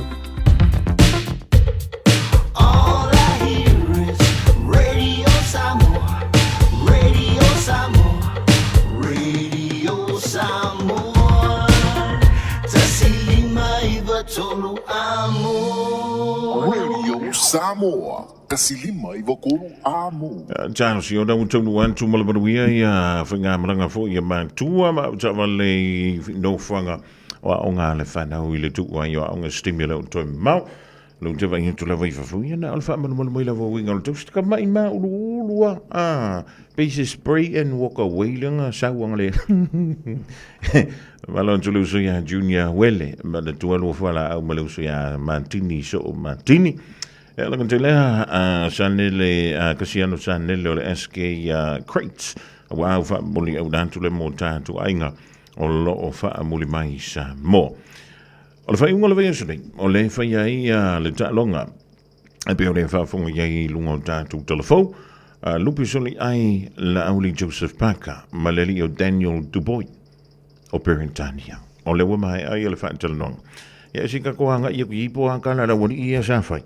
Pe umala wale sa whai nei leo nei. Ia o le ason. Main event this Saturday, scheduled for 12 rounds. It will be for the IBF Heavyweight Championship of the World. Let's first welcome the challenger. From South Auckland, New Zealand, he has a professional record of 35 wins, 3 defeats, 23 of those 35 wins coming by way of knockout. He is the former WBO Heavyweight Champion of the World. Lupe Soliai, La'auli Ale, Mali Atoa, a.k.a. Joseph Parker. Well, here comes Joseph Parker. I'm just going to call him Joseph Parker. Fair play, Thomas Treiber, for committing to the full kind of tribal name. But here he is, and he looks calm, he looks cool. He's on a streak of 5 wins in a row. And if he makes it 6 on Saturday night, he will walk away as a 2-time world heavyweight champion. It comes out to this song quite a bit. Roy Jones Can't Be Touched. I absolutely love it. And Andy Lee on his shoulder there. And they're such a tight team now. They've been working together for a while. But we've seen him grow during Riyadh season. He demolished Simon Keane, then he defused the bronze bomber in Deontay Wilder, and then did the same thing to Zhilei Zhang. Again, people are talking about him being an underdog, but he's a very experienced fighter. He's a clever fighter. And he's in this second phase of his career where he's totally comfortable in his own skin and with how he wants to go about things. He feels he's bigger, stronger, better, badder than he's ever been, and it's hard to argue with that, and he's enjoying it, isn't he? He's loving it. Absolutely loving it up there, Joe Parker. He is an entertainer. Just go and follow his social media, go and look at his call-out videos, especially the one of Dillian White. He did a bit of Take That. An unbelievable entertainer. Let's hear from him. Joe, you certainly got some good energy coming into this fight. How are you feeling going into it? As you can see, I'm happy, I'm excited, and I'm looking forward to Saturday. You know, you've had a real turnaround over the last couple of years since that loss to Joe Joyce. What are the biggest differences in you since that defeat? Listening to Andy, listening to George, and applying what I've been learning in camp and in training in the ring. And it's pretty simple. Go out there, believe in yourself. I have confidence, and I'm going to prove to everyone that you can always come back from a loss. You've been a world champion before. What would it mean to you to be a 2-time heavyweight champion? It'll be so special. I think champion of the world, Frank will be there, Spencer will be there. We'll all be there celebrating. You're fighting a guy that has a lot of momentum too, in Daniel Dubois. What do you have to do to win this fight? I have to be me. I have to focus on me. Go out there, execute this game plan that Andy Lee has put in place, and become champion of the world. Good luck, Joe. Thank you very much.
In this update, all major banks are dropping their advertised rates, quickly responding to another cut to the OCR this afternoon. The cash rate's been slashed 50 basis points to 3.75%. Here's business reporter Michael Sergel. Productivity's low, lots of Kiwis are heading offshore, the global economy's sluggish, and tariffs and uncertainty could make the situation worse. But the Reserve Bank still anticipates our economy will gradually pick up thanks to high beef and dairy prices and the low Kiwi dollar. Prices for things like oil and insurance are rising quite quickly, but the Reserve Bank still expects inflation to remain within the target. A suggestion there was no intentional malice and failures to adequately protect census data. An inquiry's found multiple failures from Stats NZ, the Ministry of Health and Health NZ, in relation to sharing data with third parties. The probe was launched after claims of inappropriate use of census and COVID vaccination data at Manorewa Marae. Auckland University commercial law expert Gehan Gunasekera says the lack of safeguards are unlikely to be deliberate. Much of the sharing is well-intentioned for legitimate purposes, but of course, as often happens, things got out of control. Accusations the Ministry of Health's backpedalling on its vaping rules. New rules since March prohibit flavour descriptions likely to appeal to children, like cotton candy, strawberry jelly donut and grape ice. But the ministry's allowing Relax vapes labelled ice flavour as long as it isn't part of the product name. Vape Free Kids co-founder Cheryl Robinson says the ministry's bought more than 3,000 of the company's devices. Instead of winding back and recalling the non-compliant products, they've come up with a really dubious interpretation of their own legislation. That's news. In sport, no prizes for guessing who's received the loudest roar of the night at Formula One's Galizzi 2025 launch event in London. 7-time world champion Lewis Hamilton's official transition from Mercedes to Ferrari has been one of the biggest stories of the off-season. Speaking on stage alongside teammate Charles Leclerc and team boss Fred Vasseur, Hamilton's been asked to pick a word to describe his emotions ahead of his first campaign. Invigorated, because I feel so full of life and so much energy, because everything's new and just focused on what's up ahead. I'm so proud to be a part of the team, something new and exciting. World number 3, Coco Gauff, has suffered a shock first-up loss to fellow American McCartney Kessler, that's McCartney Kessler, at the Dubai Tennis Championships. That is sport. I'm Raylene Ramsey.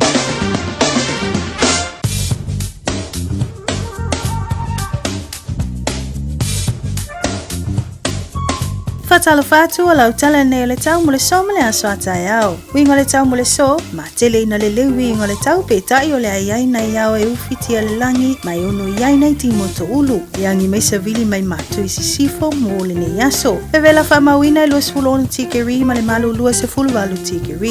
O le angoto le lai le afia na nei le se fulu fa minu tete ai le tu lai walu. Mo le aso atayao e ma tele ina le wingo le tau, e ono iai na iti moto ulu, ma yangi mai savili mai tu sifo la tunu fasolo inangi mali atu ile au uli. Vevela fa mawina mo le aso atayao e luas fulono tikeri ma le malu lua se fulu walu tikeri. O le asoa ele lai le tayao atayao ile toi fa minute ile tu lai fitu, ma o le angoto i fo ile se fulu tolu minute te ai le tu lai walu ile afia tayao. Holo tala nau le tau mo le so mo le aso atayao.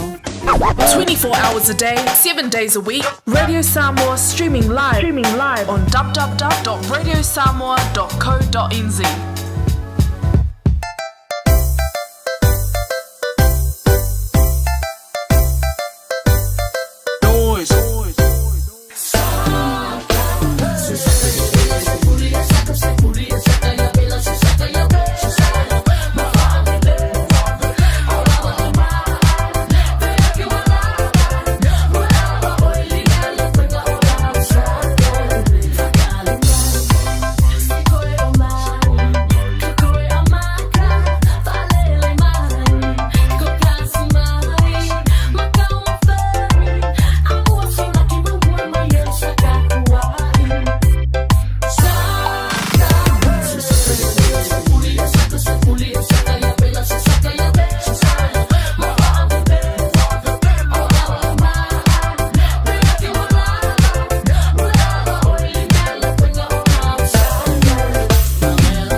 whale nau tōwhanga meke ma DJ Dave atoa ma DJ Noise la dei vaenga la Oliva miru tō te le tolu. Wala atu mātua ma le whana wa onga o le whauatuanga a onga I le so. Tala wa tomiti o me o tō. Me la onga le riaso vaila huspa o whaama. Sui o fua onga I le whale. Paiso mea aisa vai mo le porkalama tuli tuli ma tangau. Violene na Sydney. Le o te whaia le tana le tō ina whai lele. This is our year le Broncos. Beta Drive Doctors I le taulanga whaatau I maangele whaapea manrua. Mo le vaenga o so ngase pe amana o mia. E whaatino e fo I matupui pui o le whana witi. O tupui pui la COVID is flu iwa. Mo I la tau is flu on tausanga malunga atu. Whaapea matupui pui o le flu. Wala au telefoni. Lua lima fitu, valu lima, iwa valu. Mo so wanoe whaatino ai nei au nanga. O fisa fo mai I maangele I taftafane o le McDonald. A manrewa I taftafane o le Whaletusi po le Public Library. Beta Drive Doctors Clinics. A whai alo sa ili sea o ngā a mata molo walu. Au aloe te toi popole o le Galaxy Childcare e tele o na la lai au kilani I saute. E toa tele whai a o ngā ngawaa o le a o ina le whānau e ia inga whapitoa pe a le sitala lo walu. Tolus fulu I tū la, free. A vanoa le vēna le a onga mo whemalanga inga le whānau, free. Maua mea aia le whānau, free. E ia inga whapitoa. Mo nisi whamatalanga, whaafso tai le o lua tasi, o valu tolu, lua fitu, lua iwa fitu. Talofa Samoa, o Atish Narayan, o le Licensed Immigration Advisor mo le Auckland South Immigration Consultants. E visosoani mo so se tu ai ngā visa e malanga mai e New Zealand po Australia. Telefoni mai nei loa I le o valu o tasi o no valu wha fitulua. Po le o lua tasi o no valu fitulua tolu o. Talofa Samoa, wa ule nei o kāsputi alu, a wale suia le ngila ua ule kio. A eva mai I le se fulu lima iwa kolu, a mo, Radio Samoa, bevela a. O le wa sfulu ma le tasi miru tu te nei a le tula e tolu whamalo tu mātua e langa te leona whana wa onga o le fo wa tu wa onga o le ria o li ya mano le o le sai. Mano fuli wha malosi a tu mātua ia wha befoi ia nai whana. Usan mai mo tu polo kalame. Ja, o le tuli matanga o le afo. Tolu e le nivaenga la woli lo fa tasi mele sunga ia Prince o le tautomalo nanga le Casa Beds and Appliances. Talo for Prince o mayoe? Talofa lava uso manvia fafetai. Wa mayoe uso? Yeah, well, it's a bit overcast today, so I'm hoping outside is a bit cooler than usual this summer. Yes, brother. We hope so. It was, this summer was really tough one, And now the weather is changing and a lot of people I heard catching flus and all, so hopefully things will get better, That's right. Well, you're going to make us feel better today with your specials. Prince, what's the first one? Of course, brother. So the first special, it's always our latest, the specials for the phone, the Vivilla special, I always say that. And that's the Apple iPhone 16, the latest one from the Apple. Or you can get the Samsung. The people who love Samsung, we have the Samsung option as well. So there are so many range we have in these phones. So the special ones for this week is iPhone 16 or the Samsung. You can get the Samsung S25 and the weekly price is only $17 per week. Sifulu fikukala wa yaso, and on your phone we can program you the Samoan Bible to Sipaya in Samoan version. If you want it to read on your phone, we can always program that for you for free. And when you mention Radio Samoa, you will also get the Mea Alofa with this special phone deals. That's right, yeah. Now fa funga chile tru fa tomo mole yele filifilinga te faya pole iPhone 16 pole Samsung S25. Na ole se fulu rima as fulu fitu tala. Fulu fitu tala le pimeni Ilvea soi telefoni na filifili oi po le iPhone 16 e po le Samsung S25. Sfurvita na ilvea so e ma fio tu ye tonu ma le tusi pa ia le ngana Samoa. Mawala me alo fa mai Prince pia e fa ilo ye e fa fonga le Radio Samoa ile tato fa bi tomo mo now telefoni fe avai. Second special, Prince? Yeah, Lua Fapitoa. It's the furniture combo we have. So this is for the customers who are looking to upgrade or buy a new furniture for their house, or they're moving to a new place, or they're buying a new house. So we have got some very, very good Sekia specials. So it's the combo deal for the lounge suite. The lounge suite is Nofua Tolu, Nofua Lua, Nofua Tassi. So 6-seater fabric lounge suite and a dining table.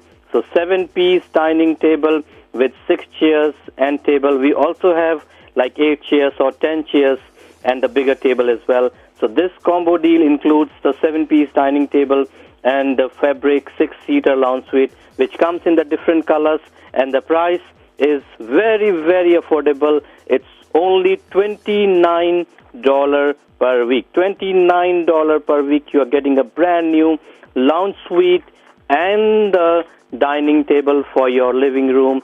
And don't forget to mention Radio Samoa to get your mea alofa. Malo taia Prince o le wefa fonga ji o le tatou fa bitoa lona lua o le sitting lea o na forma le potu mano lo ma le potu ai lounge and dining combo. O le le tatou fabric lounge suite na for tolu ma no for lua ma le no for single e tasi ese umai lanu pe a fai o lo finagalo lea. E ye fo ma le tatou sitting lea o le ono no for ma le lau ai. Ya e tau se sami e le tau ainga i le potu ai. O vaenga mai e lua se tino forma le lau ai o le se tino forma le potu manolo na o le luas fluiva tala le pemeni le vaiaso luiva tala i le vaiaso maua mai o loa na whailo ya Prince na e whafonga i lewa abitoa i le Radio Samoa e maua fua antuai ia lau mea lofa. Third special, Prince? Yep, third special also, that's also for the living room, but it's the Sony 75-inch smart TV. It's a Atamai TV 75-inch. That's a big size, you know. And it's a smart TV, so it will come with all the programs, YouTube, Facebook, so many other programs. And what you can do on the TV, you can read the Bible, Tusipaya, on the 75-inch screen. Wow, that's amazing, right? And you can watch live programs from Samoa through Facebook, you know, so, and listen to Radio Samoa as well on your TV. And you can also connect your phone wirelessly to the TV to watch all your videos and your memories on the big screen TV. So it's a fully featured, latest 75-inch smart TV, and the price is only $26 per week. Lua Onutala Vayaso for the Radio Samoa listeners. And when you mention radio, we will also give you a karaoke Bluetooth speaker with the wireless mic as well. That's right, Prince Sullivan tonu lewe ele tanto TV o le Sony fituli me disilo na lau tele o le smart TV o la ile free view o la ile internet ile wifi e yele Netflix, YouTube, ma le Facebook, ma le tele o isi polo kalame o lo o ma whai o na whau ngai nai lau internet e whai o na whai tau ele tuspa ia mai moa e polo kalame mai sa moa wha fonga il Radio Samoa ia i lunga o lau TV le dam whai whaona whaala i lunga ma lau telefoni whi a vea pa wana me ki o koe mawai o i lau telefoni e na o le los fulu ono tala a le pimeni i le veiaso lua ono tala i le veiaso e te maua i le TV na o le Sony Smart TV fitu lima inisi lona lau tele vai loi ina whafonga le Radio Samoa le nia whaasalaunga e ma whai ona maua fua atu ai lau free karaoke Bluetooth speaker and Watuai Malona Mike. Last but not least, Prince? Of course, brother. So the fast special, Fafa Pitoa, it's the bed combo deal we have. So it's a Sleepwell king-size bed, comes with the firm Sleepwell mattress, New Zealand made, very comfortable, very good quality, which will last you long, and comes with the Pusai Sale tall boy. So it's a combo deal with the tall boy and the king-size bed, and the price is only $13 per week. Sifulu, Tolutala, Vaiaso, and that's the weekly specials for this week. And how can the people find you, get a hold of you, Prince? Of course, brother. So they can visit us on our stores in Otahuhu. The address is Fafikufa, Great South Road, Otahuhu, which is near the KFC, Kentucky. You can park your car, heaps of parking there. In Henderson, it's 379 Great North Road, Henderson, which is across to the BNZ Bank, and you can park your car at the back of the store.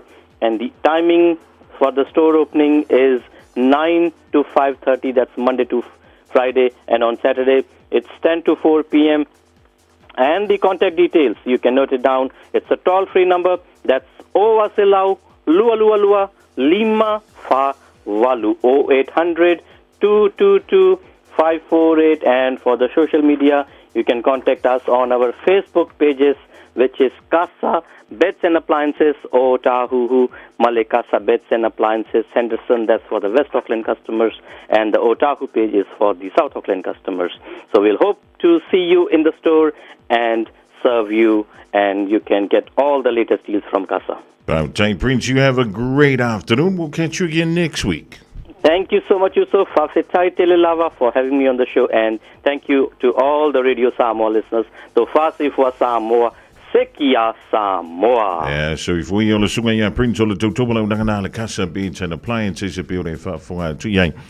Yona la lua. Fabtolo on the foul a bed special, Yale Sleep Well king size bed. El want to Malona Fat Malu le Sleep Well firm mattress. Anto ila mo le pusa tu oli tu aingo le toe boy. Na ole se fulu tolu tala ile vayaso. Talia wins quote similar telo isi vaenga. For Yona Fat Mana Malamantu o ila la lua. Ole Casa Beds and Appliances. Yalo na la. Il fafi to find Great South Rodeo too. Au tafani ole KFC. Henderson, o le tolu vitu iwa Great North Road Henderson. E mori si wam talanga wala au le ovalu se lau lua lima fa valu ovalu se lau lua lima fa valu se ile ni ai. Ia se o loa nai tala whiaunga le lei maumana onga i le nei fo i vai tau. So if tala fan tu man tu amale fana wa onga lea wa tu wa onga o nau tono ta valenga yantu ya ingalo fa mule mai. Wa ya neu lan tu fusi pau.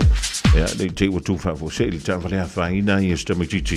Ja, o le wa afa le nei fo i vai yaso. So no le fale su yo fo anga to mai ti sa mai mo to por kala me le tuli matanga male fa la tonga o le sia ile afa o le to.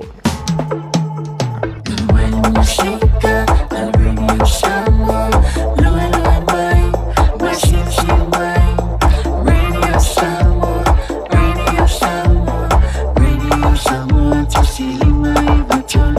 Radio Samoa.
tu amo.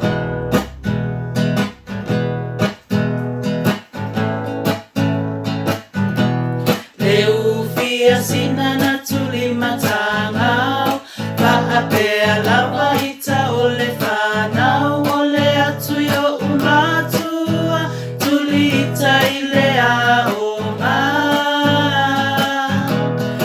Matua awa e te whaau Ona pau ole fuasa e lulu Ti matale upenga Aveia pisa molenu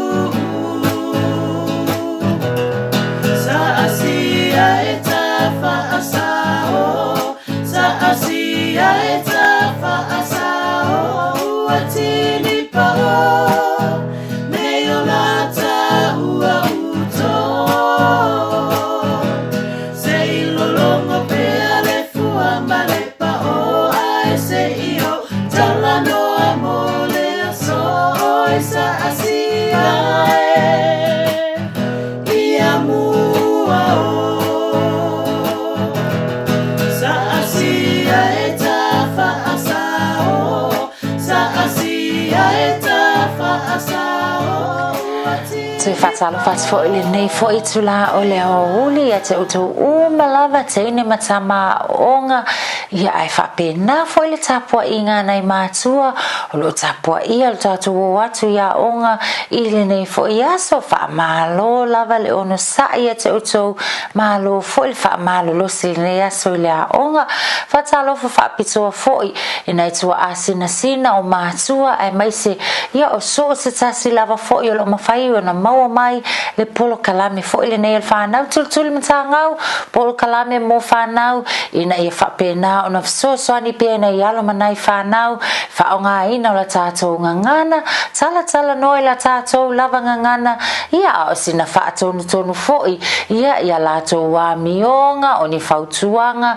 i la tātou lava ngangana o se tau loto o se pese ia o vaenga umalava ia o loo whapena ia ona whaautu ia ele nei polo kalame ai sili ai foi ia le fisosoani ina i alo manai whanau ina ia whapena ona tapu e ina i lātou i tū maanga whaakirisiano o le ala foi lea o le amata ai o la mātou polo kalame i taimi umalava i le tatalo ona o le tai ala ina lava foi o nai whanau whaamasani ina ia o lātou i loa ia ona ola i le o langa tatalo ai le ngata le nao le whaamua o le atua i le o langa o le teine ma le tama Samoa teine matama faini stato tala pa uma le tatou vaenga mo e tatau na file tatou mtafa yo mo lava tatou tala noanga ma Yesu le tatou wo fa pele ia mau tatou fa fetaia i le atua mo le nei fo yaso ia o le fo ila o le ata ita tu fo ifaya o le tatou tatalo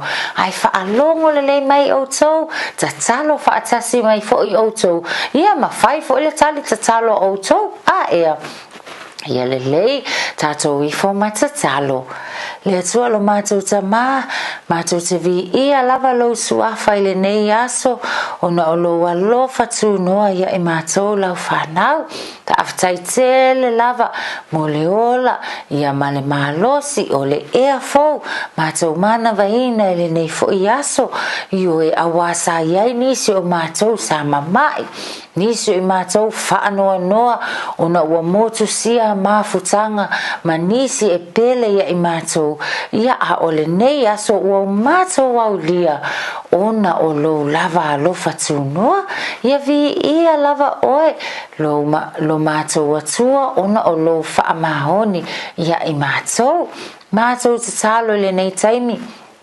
mātou polo kalame mātou te manatua ai lava ta maiti uma lava o le nei lalolangi e le whaapito lo mātou manatu ina i o mātou tei ma mātou wo ia ai mātou te manatua ta maiti uma o le nei lalolangi to tele nisi o lo popoanga tia nisi o atu nuu o lo iai tau o mawhewaiwai inga mātou te talo le atua se i fesoasoani lawa fio whana lave hai le ola o lau whanau mātou te talo amata inga fo i le nei tausanga ia o ngā nei whanau pui lava ma lave ha e lawa fio ta talo le nei aso wha manuia teini matama ma lava fo i le whea ngai ai ma le usu ia o ngai tai au ta itasi to e taliu mai o lato ainga pui lava oe Yesu la mato wo wha pele wha mole mole lave ai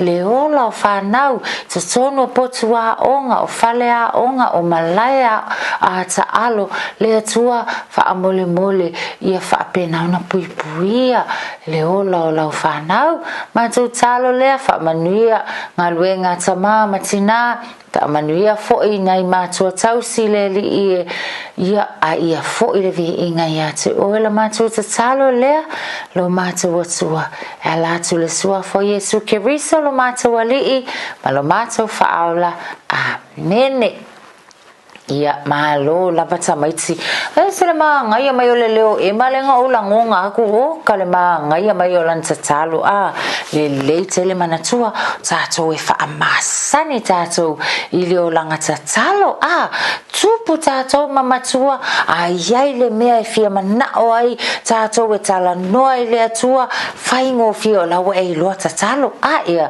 o le tawal na tato polo kalame e amata i lava tato ina ia whaata i tātou i leo langa tatalo ia i loa tātou wha mua Yesu ia o ai leo whailonga lo nās whanau le nei aso oka amu ia o tō lea lo whale nau Yesu ia i tātou malava ia whaau pōpo le isi tausanga peifo i la o la uo PJ lewa tōlo na 5 i le aso le nei PJ la lea la ahalu o la o ngatulanga lua whaila na tōngi ngā onga ia hamo male ako wakua i sā ungi PJ e halu i lea onga wa fia lava foi wa maua le loto toa i ue wa maua lona toa file mu va ai oko o winga tausili ia o tātou tamaiti wale leifo leo ngo sa ia PJ i o o atu lava foi PJ o no sa ina i una te laiti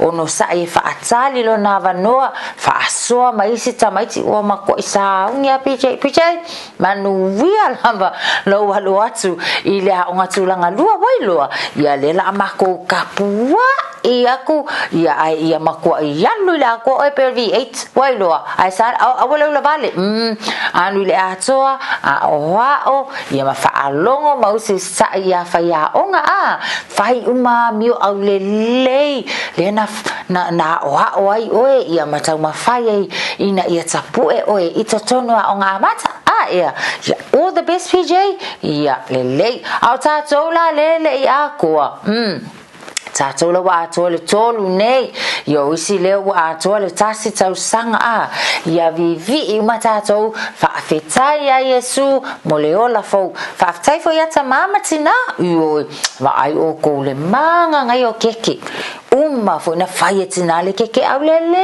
lava whaatau fo ia ta ma oka ni mea ai e whailonga ai lo as whanau awala ne ngalo ia te oe whaahali lo wa mi o whaaloalo whai le upu whai ngofie kako upu whaaulo whaafetai ia whaafetai ia ta ma tina so se ta silava e alu waku whai mai happy birthday awane ngalo whai ia whaafetai lava ia ioe o tala na ilea ia se tele pa wale na o le whaafetai ia o la sola le nili tamaiti ma ngai tātou tusi whai tau ioe sau whai a onga mai tātou tusi whai tau se whai kau fwis kako kusi le nei aso a wai te tusa le lea ngaluenga ia le a whai tau o te whai a onga ia ma tātou ngaluenga ia whai te tonu o le whale a onga pea o tātou le a onga a mata o le tātou tusi la po le tātou tala ia whaalongo mai o tau o pepe pule whaalongo mai o tau pakakangi a kukil fokil whai a onga o pepe pule o ai o tau e masani o na mata i pepe pepe fo ile le mai lunga le la au au ai o tau hale no fuanga au le ya fo ile tele lava pepe ia le a fai le ya lu fai ata mama tina ia o fo te pole wa ele tai me halo ta faunga o nga mata ia ona so lo la ia le ia e va ai le no fuanga no foi pepe ia ai fai mai o pepe pule o lona winga se va ai pule ale me wo fai ngoi pepe nei o pepe pule ia va ai ese ia e felanu lanu ai foi pepe ia e folinga ese foi pepe o le valinga atsa o ile fia vali atsa ile onga ia le o te va ai te roto o la bo ruji o le fia ia valiata alu waku fo ima mari o ka ia fali fa pe na lima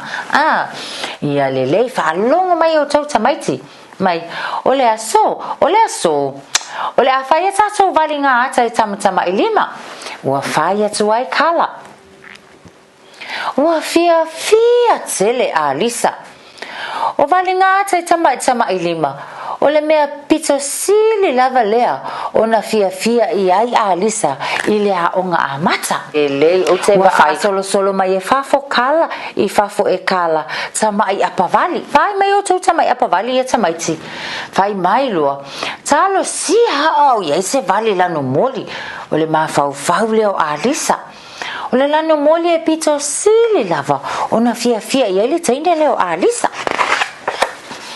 ia ai le ova tu lava Lisa i se lanu moli kala o te mana oi faisa o pepe lanu moli e ia se lanu moli fa mole mana ia tele le fesili a kala o ia Lisa o le fesili nau lava le Lisa talo fai Lisa ele ai se vali lanu moli o le tali atu le a kala o lona winga o kala o le fai onga ia va ai mai oto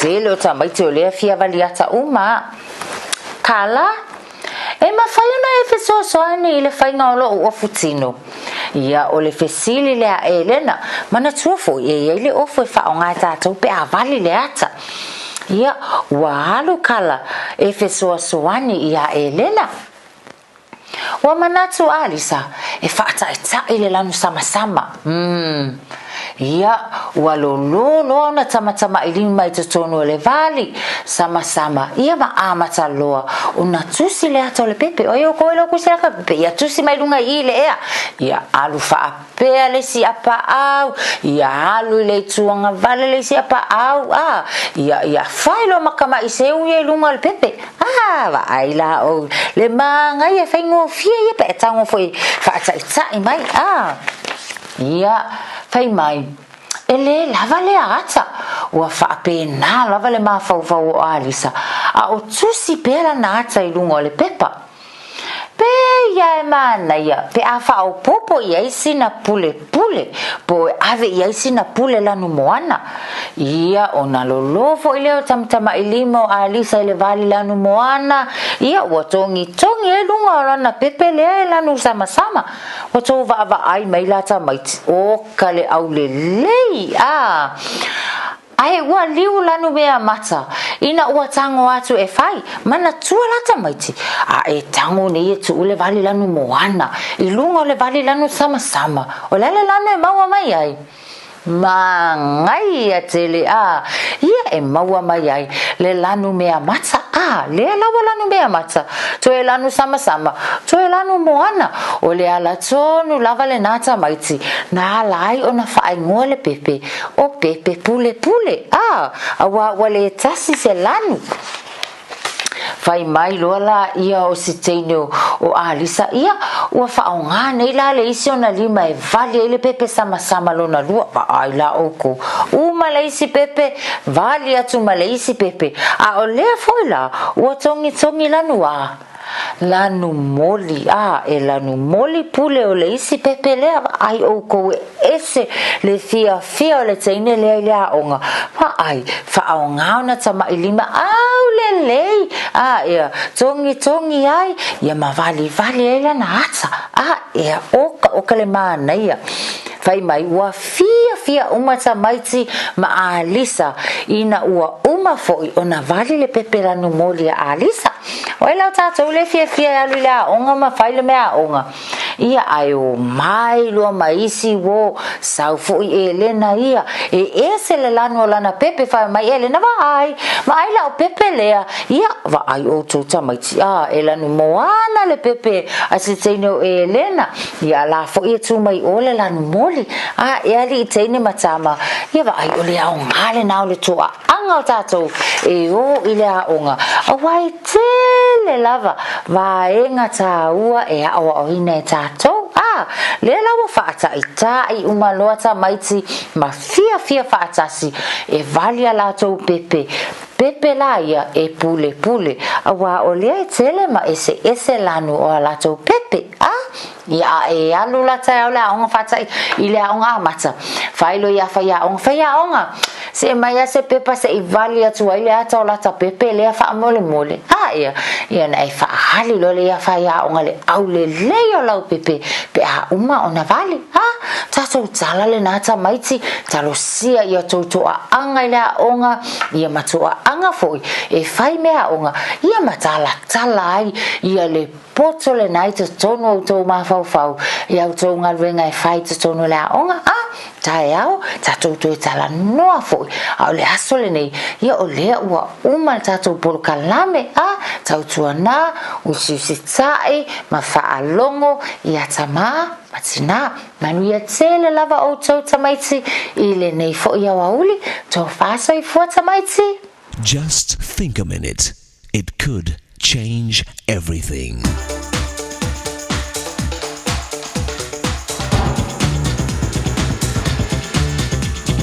Think a minute. Are you a yes man or woman? Do you always say yes to everybody who asks you for a favor and help? Some of us just can't say no to others.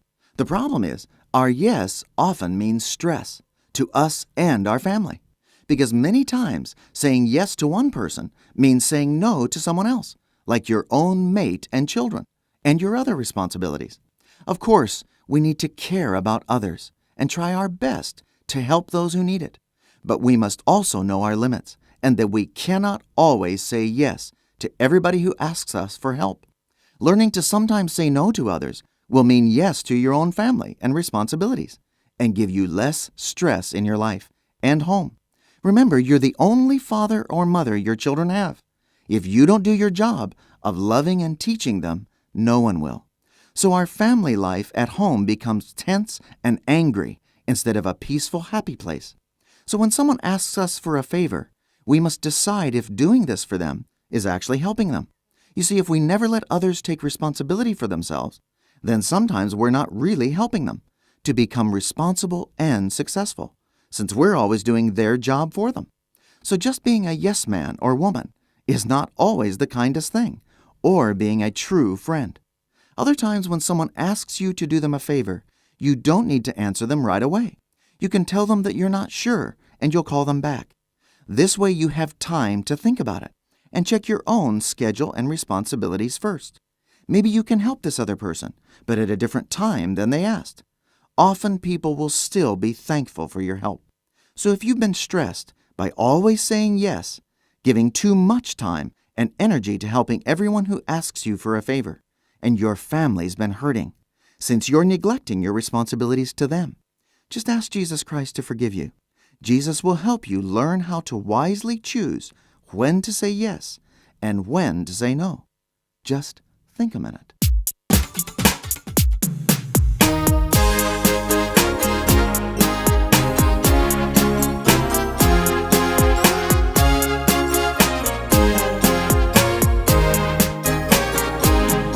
Say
mali ola vepese evangelia Wesleyana metotisi o te huhu taunuan tu ile pola kalamina o le think of it.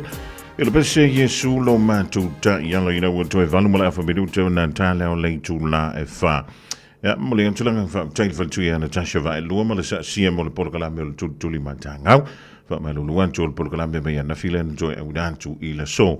Ya wana vai ya le fana wa onga le tu wa onga ole nei fo ya woli. Fa malu ole aso lulu le aso fluiva ole rimashina o February lua felurima.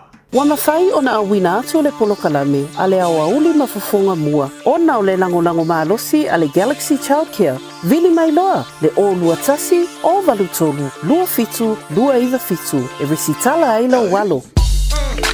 Wa mai fu ile si o yo le tautua mala o danga mo o sa mo ile dia so lulu fa te tele mo le tato ba futanga mai le tula sfulu lua na le la si le mai fo le vai go le fiafi a fa we singa na le tauta mali ile tato ba futanga e boton tauta ile timi sa si la na vai alo fa le tu mo te tu lo to so i formula ba to gola ile so an ta au toi futampa ye lunga pe pe au mangalu le e polokalame o le nga ngai fo favor. Maar de jongen ja, ze werpen stali aan tawa. Maar niet zo voor een tato, polokalam met jullie helemaal niet vallen. Alleen van jullie te ontveilen, maar hij leert tato tellen. En bij ons te bidden, maar jij ziet om toe oil voor de toe. Ja, Miriam al aan het top, maar mij ook zit talia. Tellen maar je te doen. Alle Pacifica, maar dan lang je leent toe lijn limba. Ile fiafi nee. Maar wil nee fiafi maar have zingen uit de toe voor fuang alle afjang jij. Maar de toe aan tato fuala aan. Lise meo le kangoi fue po e ka o fala wi wanga oi tolo imata utu male penisula mai bolino le tai tu pito ia pia si o utaula manaya e fe pula fi mai le sau o ata uma o fetu o le lani e sulungi ia umasia uhani a o basa vali le pasina se i esu sulu ia samo no uatulu se i fai mafia mataba olo sisi vai ma pepese matata la tulele a o mai mane ilano ole ni na o masia ukele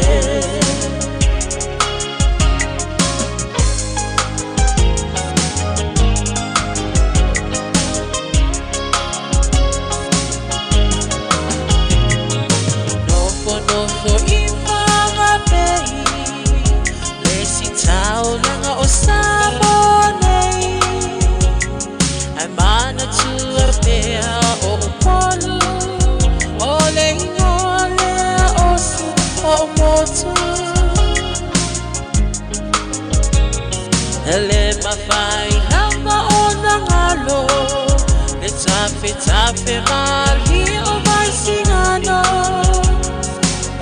ono fo ai tine matama yunga lona awala lau papa